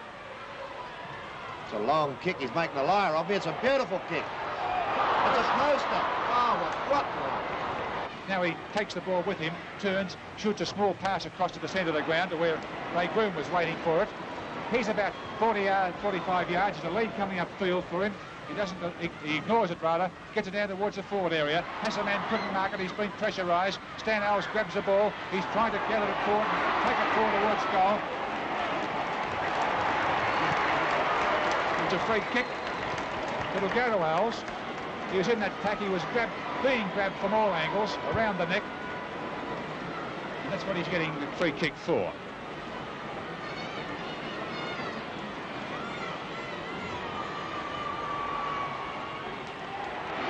It's a goal. In 1969, Greg Wells came to the club. He made the jump from thirds to seniors in 3 weeks. He does now, shoots a hand pass out to Park. Park gets the kick but swung at the vitals. Johnny Beckwith came down to watch me play in the under-19s and also had a word to me at training one night, and before he knew it, I was in the seniors and rolled up. First game for Melbourne against Carlton. Carlton were on top of the ladder. Melbourne were on the bottom of the ladder. Jimmy Carball came in and he gave me a jumper. Number 11 was previously worn by some great Melbourne players, Laurie Mithern and Tony Anderson before me. And I put it on back to front. I was that nervous. In 3 seasons under Beckwith, Melbourne won 17 of their 62 games. In 1971, his trusty assistant Ian Ridley would take over and the results would be impressive. In his first season, he would be named Coach of the Year. He was a great orator, and he'd be able to tell a real sort of picture of how he'd want you to play. I remember one time he talked about a rose and how the petals made the rose stand up, and the rose, as it blossomed, lost the petals, and it kept on growing, and it just really sent shivers down my spine. Our teamwork's just fallen away. I know that we have had injuries. That's an excuse. Wet weather is another excuse. But purely and simply, I think, Peter, that our confidence is down at the moment. Our teamwork is missing, and this is what we've got to get back. If we can get it back, we've still got a good chance. In one of the biggest footy coups of the year, Melbourne spent in excess of $15,000 to acquire South Australian star John Tilbrook, soon to be nicknamed Diamond Jim. He made his debut against South Melbourne in round 12. Oh, and he's kicked the thing about 150 yards. And he kicked 2 goals that day, which both kicks would be as long as I've ever seen. And I thought, oh, what have we got here? And John didn't quite go on, but he still wasn't a bad footballer. One of the fieriest matches of 1972, Melbourne and Essendon in round 6. Greg Wells in his number 11 Guernsey in the thick of things, along with a young ruckman from Assumption College named Peter, Patrick, Pius, Paul Keenan, or just plain Crackers.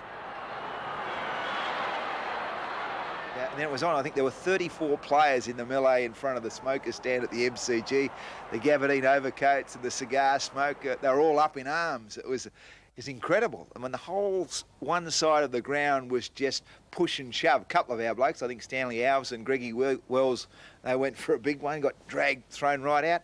Still not sure how many people actually got reported in that. Probably none, but it was a beauty. It was one of the biggest I've been in.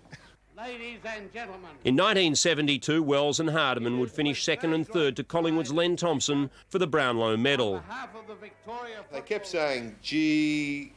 Park, G. Hardiman, and at the end of the night, or not quite at the end of the night, but the second last vote of the night, it was Len Thompson and Greg Wells on 22 votes apiece, and they read out a couple more votes, and they've gone Melbourne, G.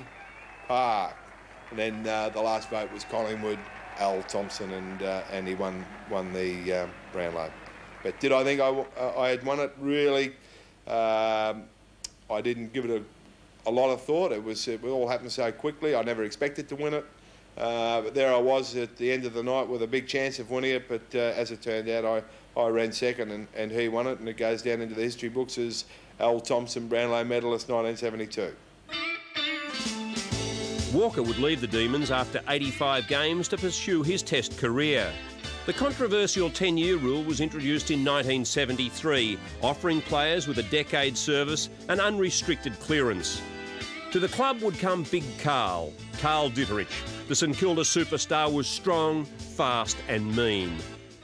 And he'd been in a pretty good paddock, I reckon, over the summer season because he just wasn't quite prepared, but he certainly was a revelation. His wife at the time was my English teacher at school, and I wasn't game to call him Carl. I had to call him Mr. Ditterich. I had to call his wife Mrs. Ditterich, so I got the Mr. Ditterich out on the training track. How do you do, Mr. Ditterich, when I got introduced, all that sort of stuff.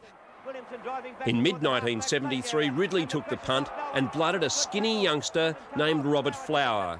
He would become the longest-serving player in the club's history and one of its favourite sons. Well, I remember getting announced in the side on the Thursday night and going to school the next day with my picture in the paper, getting reading Macbeth, then going to the football, not having met any of the senior players, and I'd only trained with the under-19, so to get promoted in the first was quite a thing. Mum and Dad had to drive me in, being 17 years of age, didn't have a licence, so got to the ground, then Mum and Dad and myself had to pay to get in, and then introduce ourselves at the door to try and get in the change rooms with the doorman, and then Barry Burke grabbed hold of me and took me around the rooms, introduced me to all the players, and they all looked at me with it couldn't be serious having this guy playing for you, the way I was, thin and hardly any character at all. Well, when Robbie came into the room, I thought he was a supporter coming in to get autographs. He was like a shotgun pull-through. And he was tall, thin, he wore glasses, and one of the committee men brought him up to me and they said, "This is Robbie Flower. He's playing his first game at the Melbourne Football Club today." And I said, "Oh, you're kidding, aren't you?" And I really didn't believe it. But anyway, he went on, he played that day, and we had a luncheon or a dinner that night, and Ian really got up and he said, this is $20 been donated by a Catarian, and it's going to Robbie Flower, who played his first game today because he was magnificent. Taking into account poise, ability, skill, marking, kicking, handballing, it doesn't matter what you refer to, but Robert Flower is the greatest footballer that I have seen in my life.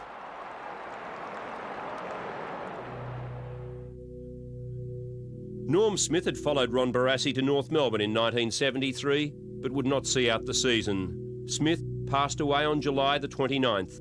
He was 57.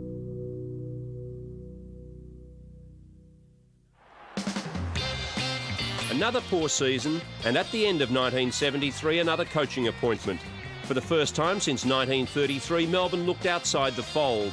They would appoint South Melbourne's triple Brownlow medalist Bobby Skilton for the 74 season. We can only take one game at a time, and our big worry... I took over a side that had lost 10 games straight the year before, and everybody said I was an idiot. And after we'd lost 8 games straight, I agreed with them. We're at the stage then, if we won the toss, we did a lap of honour. While its depth was poor, and Skilton saw his side win the wooden spoon in 74 with only 3 wins, there were a handful of standouts. Gary Hardiman would finish runner-up to Keith Gregg in the Brownlow count. A year later, Stan Elves would finish a vote behind the winner, Gary Dempsey. The ball right down the ground, back towards Clark. He gets pushed. Clark, and so he turns. Dennis Clark shooting for goal. A good goal by Clark. Great play. That's nearly touched by Flower. Oh, no, it could have really bounced through. Flower gets a hand pass back here, keeps it in play towards Williamson. Williamson over towards Baker, and Baker hooks the goal through. Carl Ditterich returned to St Kilda in 1976 in a deal that saw Alan Davis and Shane Grambo become Demons. But this was a year in which Melbourne came close to ending a horror run. It would take 4 successive wins and a slice of luck to get into the finals. Skilton took his side to victories over Richmond, St Kilda and Geelong, then faced Collingwood at Victoria Park. For home now, runs up towards the half-forward flank, gets a long hand pass across here towards Woodward. Woodman gives it back towards Carroll. There's a shot at goal coming up as Carroll puts it on its way. That's the best passage of play by Melbourne. We really had momentum flowing, and it got to the last game of the year out at Collingwood. And Collingwood, I think, it was a history-making season for them because for us to beat them, put them as wooden spooners. And I think the only time that, well, up until then, that they'd had that honour, so to speak. We'd had it many times, of course. But we went out there and we expected to win. Laurie Fowler got knocked out in the first minute of play, carried off on a stretcher and couldn't go back on because there wasn't interchange in those days. But we ended up winning the game, and we thought would have made it because we expected Carlton to be victors in their match, but they weren't to be. And it was funny because the Collingwood supporters actually started singing the Footscray song halfway, or almost at the end of the last quarter, sensing that we weren't going to make the finals, and they couldn't have cared less about them being on the bottom. It was enough for Bobby Skilton. Even if we were premiers, runners-up, or had a disappointing year, as we no doubt have, then this was going to be the last. The demands time-wise are just too much. In his place, former Premiership centre-half back Dennis Jones. I don't think we could ever have the run with injury we had last year. That was the most unfortunate early in the season, and one would look to presenting the side early in the season in a very fit state. Plus, there's some players were very young last year, another year older, and they'll have developed far beyond what they were this time last year. In 1979, Carl Ditterich returned as captain coach. His 2-year tenure would be eventful, to say the least. In 1980, Robbie Flower was providing the grace. Others were providing the muscle. From Carlton and North Melbourne had come Brent Tiger Croswell. When Tiger came along, you didn't know what to expect. And I thought, well, he's got this nickname Tiger because he's such a ferocious character. He's one that you'd fear out in the football field and maybe off the football field as well. But he didn't get his nickname from that. He just didn't know anyone's name. He'd introduce and go, "G'day, Tiger, how are you?" Because he couldn't remember your name. That regardless of who you were. The Demons sold Greg Wells to Carlton for $200,000 halfway through the season, but against his old side, he shone. And a beautiful mark there taken by Wells. In the final round against Collingwood, the man they called the Shadow was at his most lethal. It would not be enough in this, his 285th and final game. Down goes Andrew Arlen. He got a beauty. Oh, right across the bridge of the nose. The backers pick and takes it off the pack, gets a hand pass out. And there's another Collingwood player down. Yeah, Ditterich got awesome. History would show that any game that Carl wasn't involved in, we didn't win. We hadn't won a game without him actually playing out on the arena when he was involved. But be coach of the side, he was a tough man. Really tough, hard expectations on the training track and make sure that we're doing the right thing. And I think it's hard in anyone's book to be a captain coach of a side, and probably the 2 years there told a story. If he had his time again, I'm sure he would have retired from playing and become just a coach out and out. While Ditterich was preparing for a move to Queensland, he argued that the club should pursue its most famous son. It was time for the return of Ron Barassi. From 1965 until he left North Melbourne at the end of 1980, Ron Barassi had coached nearly 350 games. He'd lifted Carlton from oblivion to its first flag in 21 years and had taken North to its first premiership in 1975. Melbourne welcomed the super coach back with open arms. Chairman Sir Billy Snedden, General Manager Dick Seddon and high-profile radio personality Darren Hinch, who'd led the campaign, rejoiced. In 1981, the prodigal son had returned. I just have a little feeling that there are some things the players have to learn, particularly about team football. And part of the job of a coach is to teach. I'll be doing that. As well as Adrian Gallagher, there would be a team featuring Barry Richardson, Slug Jordan, Keith McKenzie, John Tickell and Peter Smith. The 5-year plan had been implemented. Back at the club, Gary Hardiman after 3 years with Sturt. I was probably their biggest recruit, and I was 31 years of age. So, no, Barassi, I think in that year went through around about 40 players and turned over a lot of players trying to to get the players up. He said it was going to be a 5-year plan, but I think personally he wanted to get things done straight away. After the Demons lost to St Kilda, Barassi demanded action. Early morning training runs, no beards. Gary Baker and Peter Giles faced the razor. Discipline was the catchword.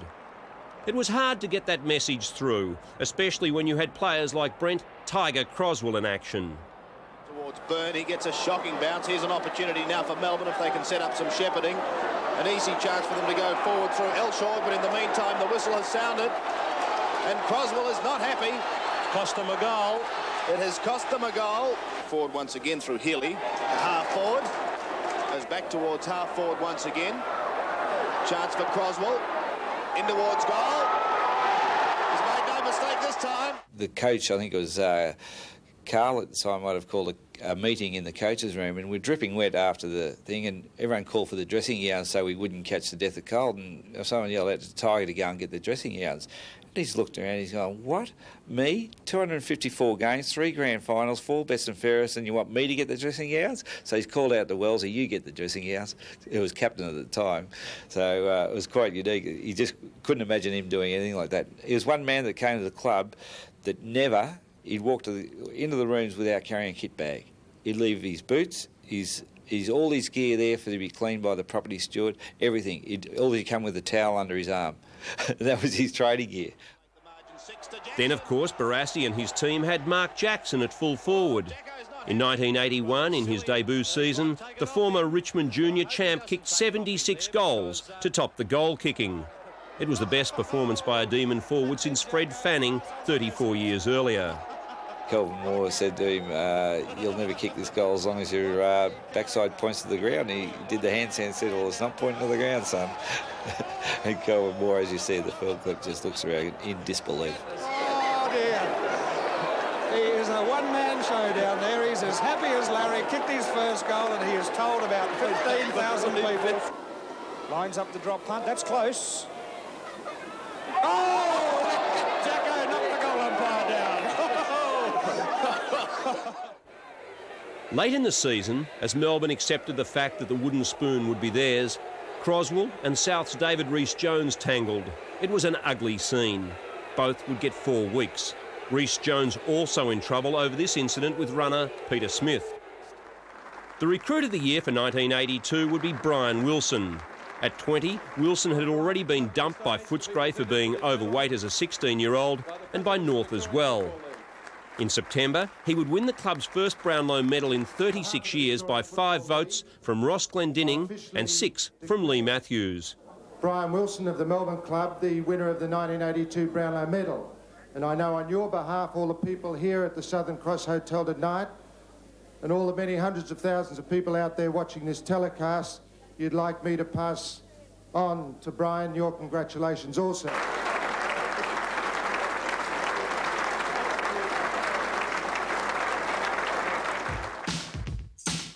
The antics of Mark Jackson would not be tolerated. He would take his tricks to St Kilda. To the club would come a pair of highly priced champions, Brownlow medalists, Peter Moore and Kelvin Templeton. Wilson's in the front position. Templeton coming. Bailey, I think it might be, who's come across the front of the back. No, it is Templeton. Called play on by the umpire for what reason I do not know. Templeton surely took the mark. Just see that. Well, he certainly was upset then. In 1984, again glimpses. At one stage, 6 wins in a row mid-season, including an excellent victory over Hawthorn that ended a run of losses stretching back to 1973. There is sartorial splendour in the form of Ronald Dale Barassi with the matching bow tie and pocket handkerchief. Melbourne's run at the finals would be halted by Essendon in cold and calculating style. Not a gut, but Wood downed him. Moore and Merritt for the knockout. Knocked out by Moore, picked up that time by Williams. He slewed that one off the side of his boot. On to Templeton. Is that his first goal for the day? I don't think so. Elshaw is there. Oh, went for the slipper, kicked the Melbourne player right in the hand. And Yates will take the free kick. Ball back, kicked off. Oh, there we see Vanderhack copped a beauty in the face. Oh! Greg Healy copped a ripper from Donnell. There's Van der Haar again. He's dropped that one, but he goes down. Oh, there we see another charge. Connolly getting into a bit of trouble as he downs I think you call it a square off, wouldn't you, Lou? There they are all pouncing in now. You just try and sort that one out yourself. Barassi was dapper, but he'd lost none of that famous snarl. This was the coach at his most belligerent. The victim, Shane Zantuck. Zantuck and Barassi are having a go. The players are pushing Zantuck away from him. Barassi's white down there in the face, but they had a real go, and I'm not kidding. The players had to push Zantuck away. He's wanting to go back and have a go at him again. Today, the two protagonists can laugh. Then, it was deadly serious. Look at you pack of weak he said. None of you all look me in the eye. So, you know, I graduated from Broadmeadows West Tech, see, so that was a pretty high level of education. But I was always smart enough to listen to what he had to say. So I thought, well, at least when he gets to me, the least I can do is look him in the eye. So as he's going along, the bit of spit starting to come out on the moustache and a bit of froth, and I thought, well, here we go. So he gets to me, and I look him, you know, just out of fright. So he says to me, "Don't look at me like that, you have smart-ass little," you know. So I said, well, you've just had a go at all the boys here for not looking at you. I'm looking at you and you're having a go at me. I said, you're nothing but a big sook. This is new. There had been other moments, this one a standout. Hello? Healy off, Ellingworth on. Bloody weakest piss. I mean, don't look at me like that. How many kicks have you got? That's the answer to everything. Possessions. You give me possessions and I'll shut up. It was unbelievable that day, but I just looked at the film clip before and looked at when Shane was involved in that, and I did notice myself come in, and I didn't look at Barassi. I looked the other way, and I thought, oh, well, that must have been the reason when he said, look me in the eye, and I thought, well, I'll get Shane out of here and look after him and bugger Barassi. There would be some consolation for a season that promised so much and yet failed to deliver. Peter Moore would win his second Brownlow medal, emulating Ian Stewart, the only other player to have won at two clubs. In 1984, Melbourne's Peter Moore. On behalf of the football fraternity, Peter, well done, congratulations, a very, very worthy winner. Naturally enough, while I got the opportunity, I'd like to thank a few people, because the Melbourne Football Club bought me from Collingwood when I was as low as probably anyone could be as a footballer, and they showed tremendous faith in me, and my first year with them wasn't all that it should have been and all that I expected and all that they expected, but they stuck with me and they supported me and encouraged me all the way, and it was fantastic. And there's a group of boys sitting up the back here, not only my teammates, but they're my mates as well, and they play for Melbourne, and the way that they accepted me into the club and you know, really encouraged me to get back into top form, and they're just fantastic. In 1985, Melbourne would sign a 20-year lease and make the Junction Oval its training base. For Barassi, this would be his last hurrah. His professionalism on the football field, I think what he did, he planted a lot of seeds for the club to grow. And whilst we didn't have the success in the era that he was there, he put those seeds there for future coaching, and it gave all the players that were under him at the time a stepping stone to the level of success that we had in the year 87 onwards, really. And I put that down to Barassi and what he did in his 5 years at Melbourne. There would be no miracles under Ron Barassi, but his coaching days did leave one legacy. The man who captained the Galahs to Ireland a quarter of a century earlier returned and plucked a rare prize. The vision and foresight would reap rich rewards in the decade ahead.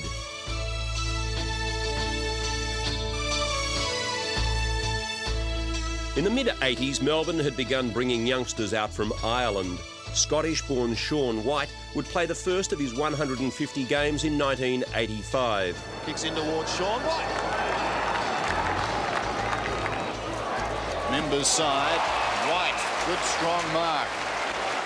But it was the man who became known as Dublin Jim who would become the cult figure.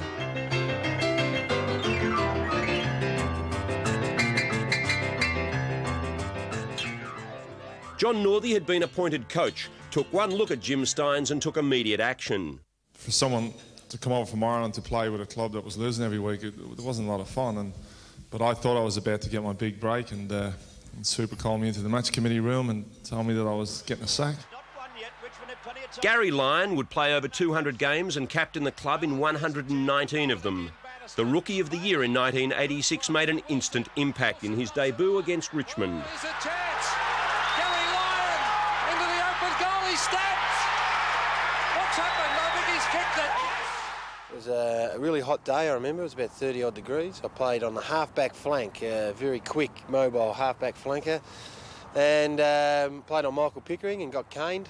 And then late in the game I went forward and kicked a couple of goals in the last 5 minutes, and we won by about 10 points. 86 was a very, very hard year, I must say. When I took over coaching, I didn't expect to finish where we did, which was well down the bottom. And you take over a club and believe that you have all the where-alls to get something out of the players. And I must say that first year I got absolutely nothing. From 11th in 86, Melbourne in 1987 produced one of the great years in the club's history. In April, just 3 days after losing in Brisbane, and with a dozen top players injured, Melbourne faced Essendon for the National Panasonic Cup.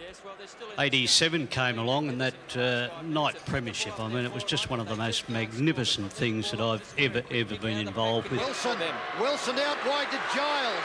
He's got a good run. Danaher tackles him. Giles to the ground. Back it comes.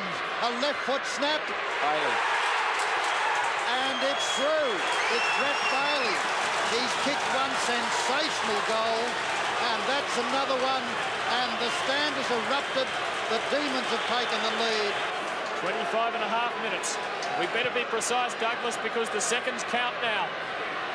The Dons through Clark. There's the siren.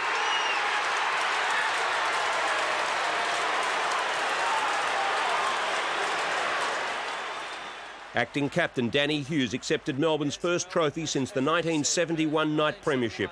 Alongside him, the injured Robbie Flower.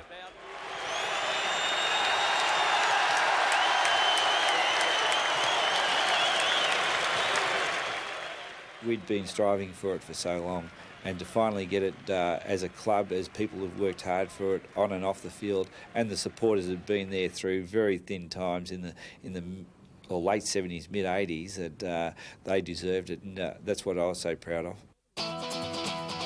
Melbourne had won 5 games in a row when it ventured to the Western Oval for the final round of the 1987 season, regarded by many as the best round of football in league history. It had to win and needed Geelong to beat Hawthorn at Cardinia Park. Out to Stretch. From near the boundary line, what a kick! Chance for Jackson. Flower with 3 goals, Melbourne by 15 points. Melbourne in front. Oh, look, that game there was a highlight of my career, and a highlight because you strive for so much in a football career. In the early part of your career, I probably thought, well, being here is a great thing.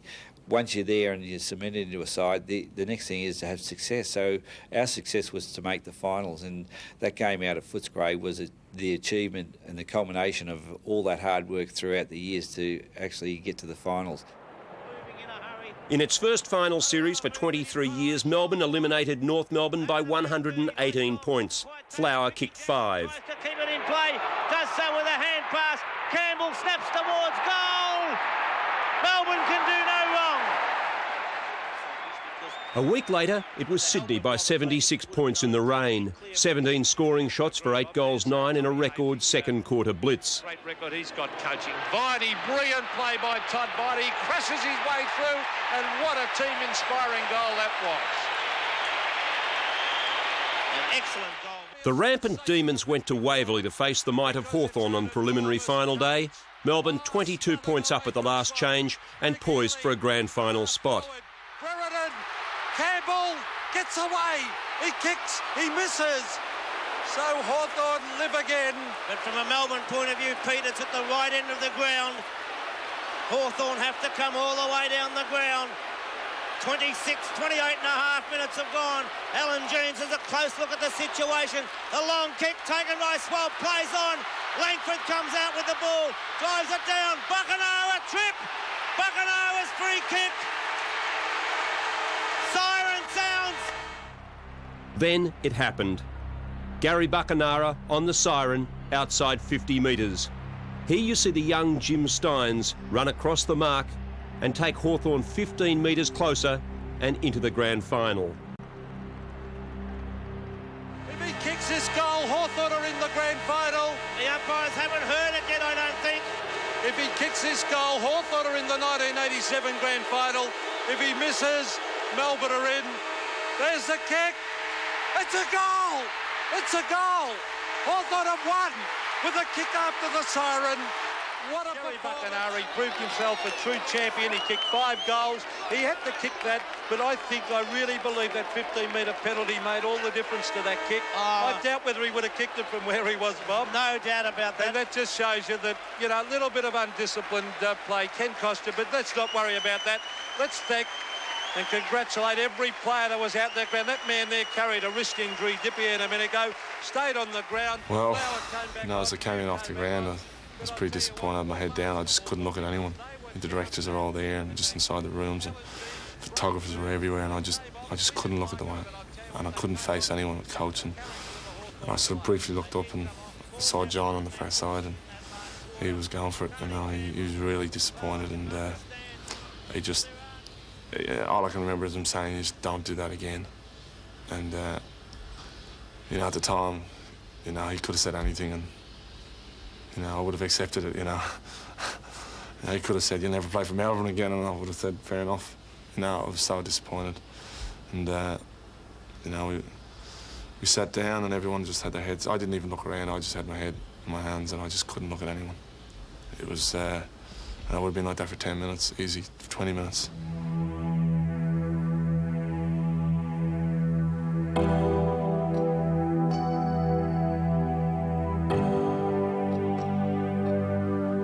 I called him probably all the silly bastards under the sun. Would have been ready to pull limb from limb at that stage. You know, I mean, it was a very tense time at that stage. The game going either way, and our first opportunity to play in a grand final, you know, was just so disappointing and frustrating that we couldn't do anything about it. However, having thought about it after, and the event is always very heated at that stage, you know, and our mind just goes ways perhaps that it shouldn't. But looking back over it, I mean, had Simon Eichel kicked the goal that Simon should have kicked, had Rodney Grinton not given away that free kick, had from Langford's kick straight down the centre of the ground, had we had players in the correct position behind the packs would have stopped that ball, the game was over. You know, that's why I said it would be terrible if it happened at the end of your career, because you go out on a sour note. Whereas I knew that, OK, this has got to be the start. I've got to build on this, and I've got to, you know, make up for it. Let's say it's impossible to make up for something like that, but I had to say, well, look, repay something back to the club for what I'd done. And, you know, I was determined to do what I had to do and try my backside off just to get back in there and do the best I could for the team. It would be the end for Robert Flower, a record 272 games of sheer class, 127 of them as captain. In 1988, Melbourne would win its first 5 matches. It would, however, slump late in the season, losing 6 of its last 7, but squeezed into the final 5. On grand final day, it could look back on a thrilling 1-point win over the Eagles in the elimination final, a 13-point win over Collingwood in the first semi, and a 22-point win over reigning premiers Carlton in the preliminary final. Michael Tuck, members side with a kick. Yates, that's a good mark in the circumstances. Greasy ball now as he goes down towards the pocket. Williams on his chest. David Williams will kick from about 45 metres out. A very acute angle. There's the lead. Good talking by Williams, calling out his teammate. Good looking kick. That's a magnificent kick. The first grand final since Barassi's team won in 1964 was to be a disaster. Hawthorn would win by a record 96 points. If it was possible to erase some of the hurt, it came in 1989 with the National Panasonic Cup, and for the second time in 3 years the Demons won, this time over Geelong. Lovely long kick, straight through. 5 goals to Bennett. In 1991, after 3 successive first semi-final defeats, Melbourne would celebrate. And how. Jimmy Steins would be a clear-cut winner in the Brownlow medal. Congratulations from everyone.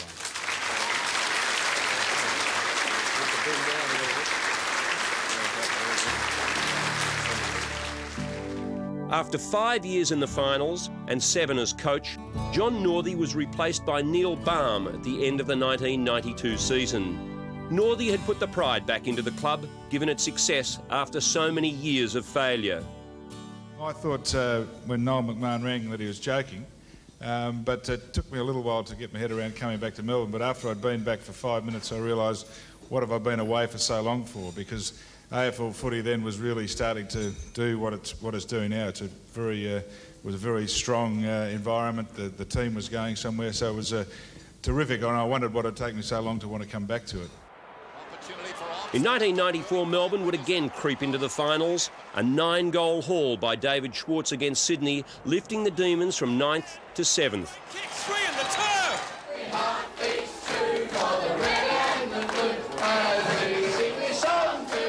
We tried to be super positive about it and said, you know, this is the game that stands between us playing in the finals and not. At the MCG a week later, the Demons would devastate Carlton, Sean Charles kicking 5 goals. Great play, David Schwartz. Races in the balance, another one to the Demons. Gary Lyon had starred in a losing side against Footscray a month earlier. On first semi-final day, he produced the perfect 10 against the Bulldogs. Melbourne was on another roll. Spills for Gary Lyon, spins out of trouble. We let them back in the second quarter, which was a bit unusual, but we got our feet back again and we played a bit tighter and started playing from them rather than just going out and getting the ball ourselves. It's a bit of a dream, yeah. I think the result is probably more of a satisfying thing than the 10 goals. You know, it's a terrific effort against Footscray, who had beaten us twice through the year, and to get away with a very good win as we have and to stay alive is very satisfying. Unfortunately, for us, I suppose, we had to go to Perth to play against the West Coast, and when you look back on that year, wherever you played West Coast, they were going to be hard to toss. They were a pretty tough outfit, but we hadn't been to Perth, I think, for 2 years at all, and to go there and play, they were just a little bit too good for us. In the seasons ahead, Melbourne slipped down the ladder. Baum under pressure, the club fighting to retain its identity, battling to win members, and struggling financially. No, I can only do what I do and be who I am. I mean, if that's no good, well, that's okay. Merger talk was in the air. Everyone had a stance. Barassi would later oppose the merge. In September 1996 at the Dallas Brooks Hall, emotions overflowed and friendships were shattered as the Demons voted under Chairman Ian Ridley to merge with Hawthorn. And we don't want to go to Glenferrie Oval with their mediocre facilities. We want the best in the AFL. That's what we want. The Melbourne Hawks vote proved football is a religion in Victoria, Ridley and his disciples exercising the demon from 52% of the members. All you board members that had the bloody courage to recommend this, get on your feet! Get on your feet! Get on your feet! But across town, Hawthorn members had voted against the merge. The club found a saviour in Joseph Gutnick, a mining magnate who, with former champion Brian Dixon, had produced the Demon alternative. There would be massive upheavals. Ridley was replaced by Gutnick, the pro-merger board members replaced. Mr Cameron Schwab has been appointed unanimously as the club's new Chief Executive Officer. The board further endorses the continuation of Mr Neil Baum as senior coach. Baum was under siege. He would be replaced after his side could kick only 3 goals against Port Adelaide. Melbourne responded under new coach and former player Greg Hutchison a week later by beating Richmond. A very bad loss to the Richmond Football Club, and you can see the excitement here and the relief from the Melbourne players. We didn't really have a true assistant coach at the time, given that I was Neil's assistant, so we left with that in the lurch, and the lack of resources at the football club at the time were also very difficult, and the unavailability of your talented players made it extremely hard. And no, it was certainly a tough period of time for the football club. In 1998, there would be more significant changes. After debilitating injuries had all but crippled him, Gary Lyon stepped down as captain. He would play on under Todd Viney. From a somewhat selfish perspective, I guess, I'm hoping that it will help me prolong my footy career beyond this week and beyond this year, maybe. Greg Hutchison would continue to coach, but in an assistance role to newcomer Neil Danaher. I'm very excited, firstly, to be involved with such a great football club as Melbourne. It's one of the oldest football clubs in Australia and probably the world, so I'm really excited to be involved in the rebuilding process that's now in front of us. It's going to be a great challenge. Through all the drama, through coaching turmoil, premiership assaults and wooden spoons, there'd been one constant. Jimmy Stynes was the Iron Man. He just kept on playing. He'd overtaken Jack Titus's long-standing record of 204 consecutive games, but at 244, the run came to an end with a broken hand. In Melbourne's 140th season, another tilt at greatness.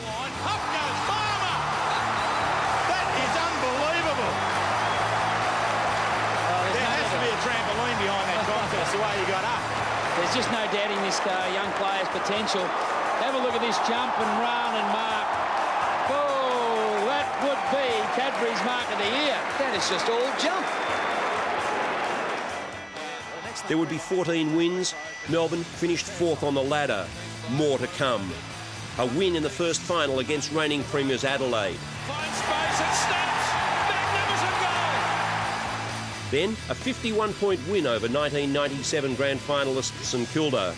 This was a team that perhaps could go all the way. Scoreboard. Well, it gets through. Tingay charges and goals! North Melbourne would end the dream on preliminary final day. For Neil Danaher, the rookie coach, it had been a magnificent season. He'd lifted the Wooden Spooners a record 13 places.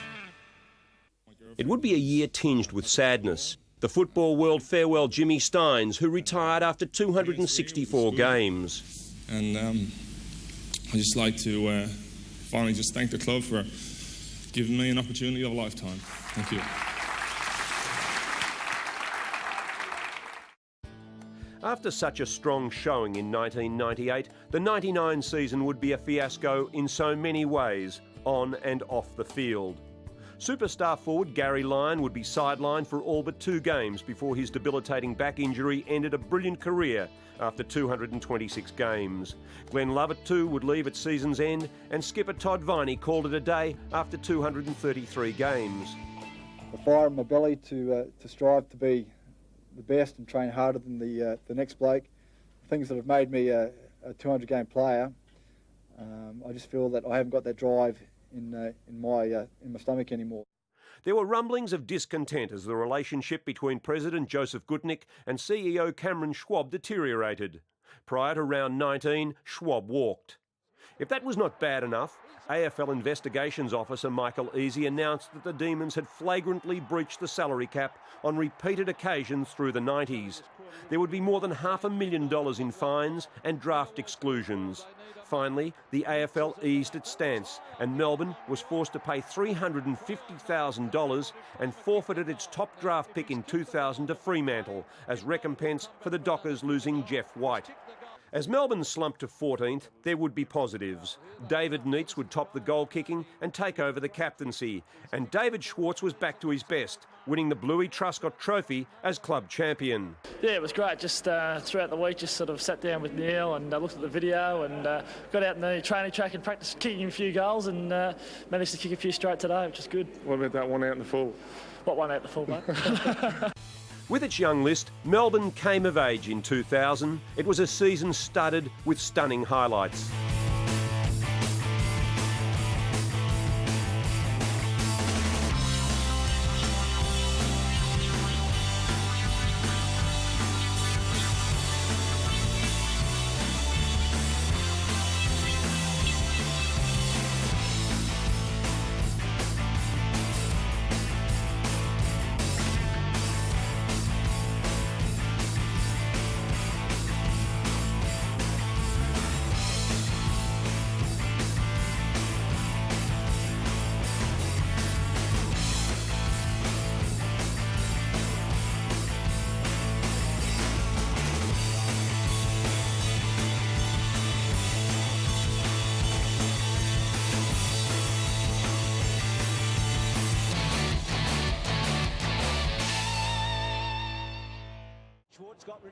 While the football world was engrossed with the exploits of runaway ladder leaders Essendon, Melbourne would string together 14 wins. Ottens went very early, staying down as Powell. That was good to Bruce in his first game of league footy. Has kicked a goal. The rookie's kicked the goal. Needs to go on. Little chip, okay. Rigoni and everything. Seacamp through the centre, 2 half forward. Bruce setting himself, used his body well. Here's Cook with a chance. Now he's got McDonald inside. Can have a shot. It's a good kick. It's a goal. He's got it. It's another one. They've got 7. Matthews' kick is a bit wayward. A ball to be won. Luff versus Seacamp. Well played, Seacamp. Can't quite get the handle away. Terrific stuff, Matthews at Seacamp. Woden, lovely kick. Leoncelli running, run down. Gets his kick to the goal square. It's a goal. It's a goal for the Demons. The brilliant, explosive and unpredictable Jeff Farmer would kick 76 goals and win All-Australian selection. Kick by Uze in towards full forward. Farmer! You little beauty! It was a great kick by Uze then. To take the lovely sit. Berkey was caught under it, he had nowhere to go. He said, I'm in trouble here. A goal to Melbourne, kick by Jeff Farmer. Anthony McDonald's kicking towards full forward. It's a good kick. The ball spills. Jeffrey!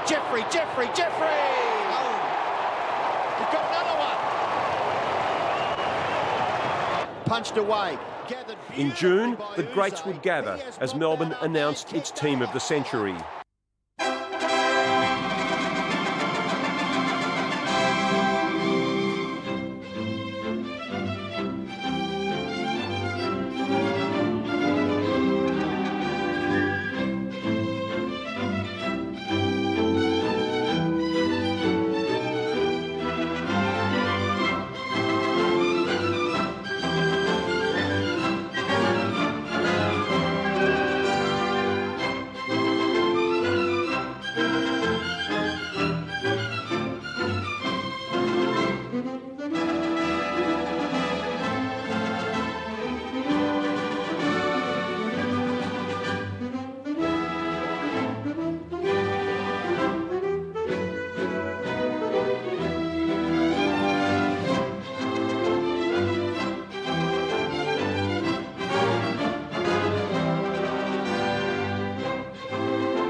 While we could enjoy the great names and deeds of seasons past, 2000 was presenting the Demons with undreamt of riches. And a big grab taken by Schwartz. And they'll be well pleased with their start to the year. I think openly admitting before the season started that they weren't really expecting to make the finals. At the moment, they look at a very potent combination, and Jeff White is a star. The qualifying final against Carlton was one of the games of the year. Melbourne down by 31 points in the third quarter. And he's marked it again. Well, he's been really the only forward for them. Can he give them something? He's got about a metre of space to work in. Phoebe just got the ball where he needed to, and again, it's Green. This time, though, the angle is very, very tight. Have a shot, son. He stands with the margin at 15. And now it's reduced. What a kick from the young Brad Green. Allen, a handball. Watch out. He just got the handball away. It was great. McKay, well wrapped up. The pressure's starting to show. Bruce, can he kick a goal? He went quickly and kicks the goal. They're in it now. Oh, they are in it now. 4 points the difference at the MCG. Had to be one way or the other. The ball in the square and in the danger area. Oh, Uze has scored. They are in front. Schwartz and Allen. Carlton to win it, Dennis. They'll have to switch play. Knocked out of there by Leon Shelley. Across the goal face, Bruce, an unlikely hero, the rookie. The rookie. Melbourne by 9 points. A pair of unlikely heroes embrace. Green and Bruce. Wait for the siren. The ball on the outer side. Great come from behind victory, Melbourne. D is for delighted.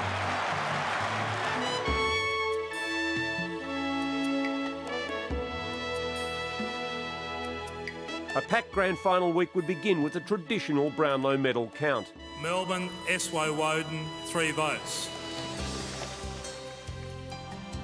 Woden kicks to the front. It's a goal. It's a goal from Woden. Maybe Anthony McDonald could do something. Kicks in towards Woden. Takes a strong mark. So far, just one behind for the quarter. Woden, 45-degree angle. Guides it through for their first goal of the term. Melbourne, S.Y. Woden, 3 votes. Pumps the ball back, Rigoni. Point of the square. Woden again, he's got it. One of the best midfield players in the competition this season. He's been magnificent today. Can he finish it with a goal? He hammers it home. Melbourne, S.Y. Woden, 3 votes. Kick them wide. Steadying Woden. First goal of the match, yes! Rigoni, Woden rode the bump and kicked the goal. Great stuff.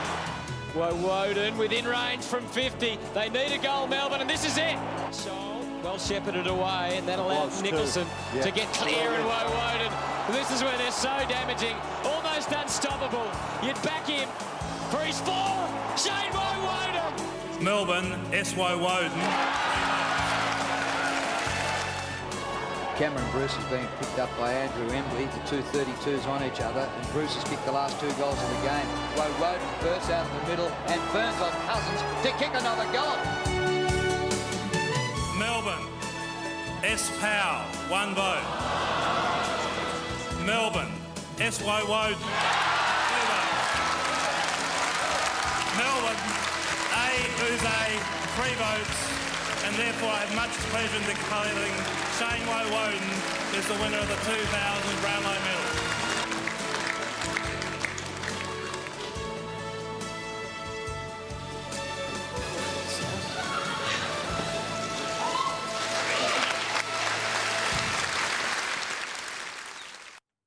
Just the beginning of a frantic week for Danaher and his men. This is how the 7 Network saw the lead-up.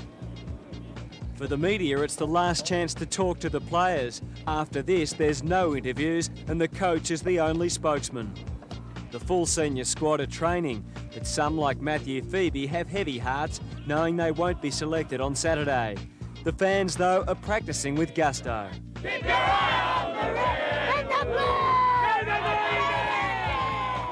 The Junction Oval hasn't seen this many people or had this much attention in years.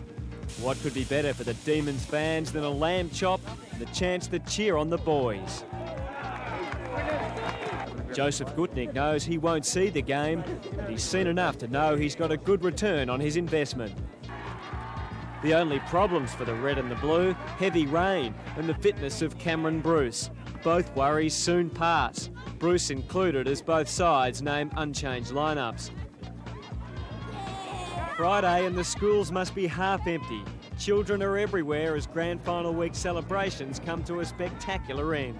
Yeah, it's been a big week. Start of the week was exciting. It's low-key now, but this is the big one we've been waiting for, and experience with Schwarter, it's been great. But I guess the dream's about running on down the race in the last game of the year. I guess that's what you dream about. That's what it's all about. But it does take two to tango, and over the last 11 weeks, this team has won 10 games. They have been fantastic, the Demons, haven't they? Rigoni's got Woden running through half-back. Under pressure, he gets his kick just in time. Towards centre wing, towards Peter Walsh. He needs support and he gets it. Up towards Schwartz. The Ox backs back into the pack. Couldn't take the mark. Robertson is waiting down, but he won't get a chance. Hardwick defends to the outer side. Only as far as McDonald. Now here's a chance for the D's of the player at Powell. Streaming towards goal. He shoots, and the Demons reply. Woden out of the middle. Essendon started the game red-hot favourites. For Melbourne, it would be yet another near miss. Hardwick was a flyer, but he couldn't take the mark. Solomon's been good. Neitz tries to keep it back in play. He gives it over the back. Here's a chance for the reply, and they get it straight away from Green. The youngster's done it again.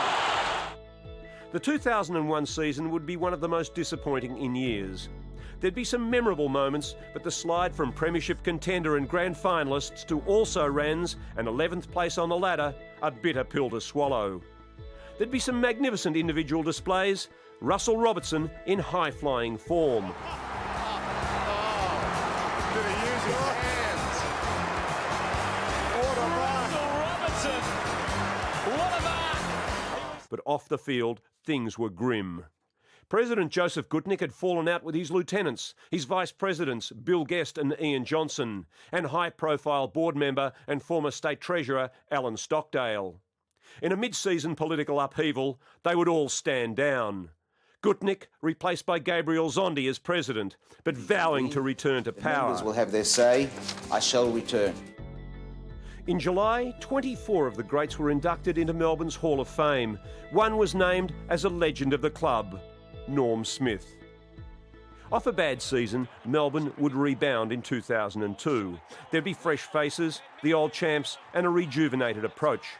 In the opening game of the season against Hawthorn, David Neitz gave just a taste of what was to come. He's bars his way through. The big man, David Neitz, lead from the front, what a goal! Inspiring football by the Demons. Just has to get it in there. It's an open forward line for Neitz. Great play. The kick didn't quite hit the target and made it a lot easier for Mark Graham. That's a great effort from Neitz for the tackle, and it might cause a goal. McDonald runs in and kicks it. Scores a level. The game's still well and truly on. Melbourne would farewell two veterans. Stephen Phoebe after 258 games, the third best tally in the club's history, and the Ox, David Schwartz, who would address his teammates. It's so hard to say goodbye because I know once I leave, there's no return. I'll see you around. Thank you.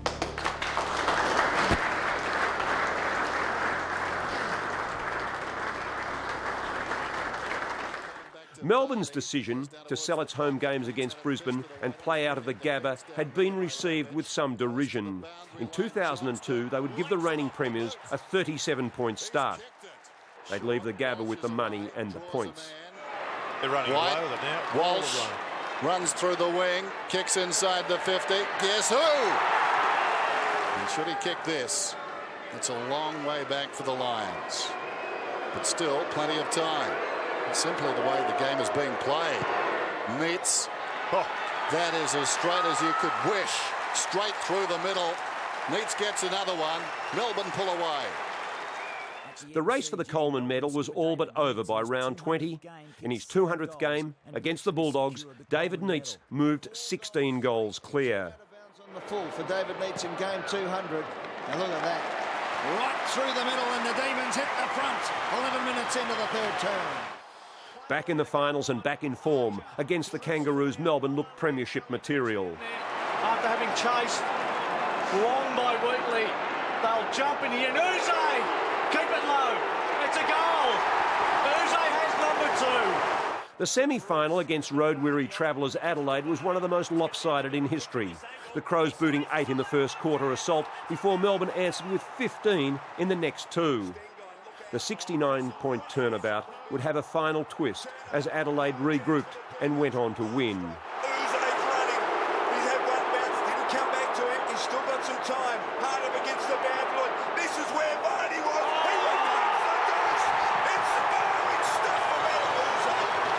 It would be the farewell appearance for Brownlow medalist Shane Woewodin. He'd be traded to Collingwood at season's end in the biggest sensation in AFL Trade Week. In an incredible start to the 2003 season, Melbourne produced one of the classic thrillers to steal the points against Hawthorn. Has taken a mark. Was it McDonald? Robertson cleaned him up. All players understand the urgency. Brown had no idea where it was. It come off his head, but he got it the second time. Kick has been marked. But a point won't be worst case scenario, or not worst case, but a very dangerous case scenario. 5 metres inside the boundary line. He's got to cover 40 in distance. That won't be a problem. Kick on its way to win the game for Melbourne. He has nailed it. After winning only 2 of the first 6, Melbourne met Port Adelaide for a Mother's Day showdown at the MCG. Only 12,000 dotted around the vast stadium. By the halfway mark of the season, Neil Danaher openly admitted that his men had hit rock bottom. Centre of the ground, pumps it long. High one. Jamar flies. In front, Wilson picked up Robertson. Bouncing, got his second. By season's end, Melbourne had again failed to capitalise. They'd won 5 of 17 games and finished 14th. The club mourned the loss of triple premiership star and one-time games record holder Percy Beams, who died at the age of 92 in March 2004. Again, Neitz would get Melbourne off to a flyer. Against Richmond in round 2, he kicked 9 to move into second place on the club's all-time goal-kicking list behind Norm Smith. 51 metres out, it's on its way, it's good. Melbourne looked terrific in 2004. Against Carlton, they'd produced their biggest win and highest score in 193 outings against the Blues. Cameron Bruce booting 7. Towards Neitz. Thornton the spoil. Melbourne still dangerous. Bruce to try and find an opening court. Johnston for Davey. He's exciting. Oh, boy! By round 18, they were on top of the ladder for the first time since 1994. 14 wins and 4 losses, and suddenly people were talking about Melbourne as the real deal. Pumps down towards their half-forward line, missed by Ward. Cleared a path for Bruce, goes to Johnston. Did he learn by his previous attempt? Yes, he did. Gets it. Alas, it was not to be. 4 straight losses would see them miss a top 4 placing, then lose a nail-biter to Essendon. Skipper Neitz out with a broken leg. His stand-in, Adam Uze, superb in the crisis. The season ended with a whimper. Melbourne beaten by a kick, relegated to 5th place. Kicked 1 goal in the 3rd quarter. He comes in, he's kicked it! The Demons back in front at the MCG. Wellman chips it out wide. Hurd and Broadbridge, the go-to man. James Hurd, what a mark. We reckon that's probably just about do it. Oh, the man, James Hurd, he's done it. What timing! We're not a premiership team, so it's not a wasted year. It's still a development year for us, and we come out of the year with a lot of lessons. There'd be some joy, however, as Jared Rivers and speedster Aaron Davey produced a 1-2 finish in the prestigious Rising Star Award. The victory by Rivers anointing him as a star of the future. In the piece, I'm not sure that we've had a unanimous winner before. We may very well have, but I think it's a fair indication of the sort of season you've had. Yeah, mate, a bit lost for words at the moment, but yeah, no, it's good. It's great. You know, you see all the past players that have won this award, and it's just great to be up there trying to play some good footy like they have. Melbourne's preparation for the 2005 season was shattered by the loss of Troy Broadbridge, a victim of the Boxing Day tsunami in Thailand. The 24-year-old had played 40 games for the Demons and was 8 days into his honeymoon when the disaster struck. I'd say the emotion is still disbelief, I think. They're really flat. They're really concerned for Troy and Trish. Fortunately, Trish is recovering in hospital. We're concerned for her and Troy's family. So probably still disbelief. As the club mourned a fine man and player, it went into the 2005 season with a steely resolve. In a blistering start to the season, it pummeled Essendon at the MCG. Bruce with Neitz looking to lay an aggressive Shepherd and now receiving and giving it back to Uze, bending it back. He has done it. Oh, the Demons have kick-started their season. The star of the early rounds, Cameron Bruce. After 3 rounds, he was unanimously judged best afield in all 3 games. There'd be time for celebration too, as the skipper became only the 5th player behind Flowers, Steins, Phoebe and Dixon to reach 250 games. I'm pretty hopeful I can reach the 300. In 2005, Australia's oldest and proudest football club continues its search for excellence. Its bid to end a premiership drought stretching back 41 years. Perhaps it is the year of the red and the blue.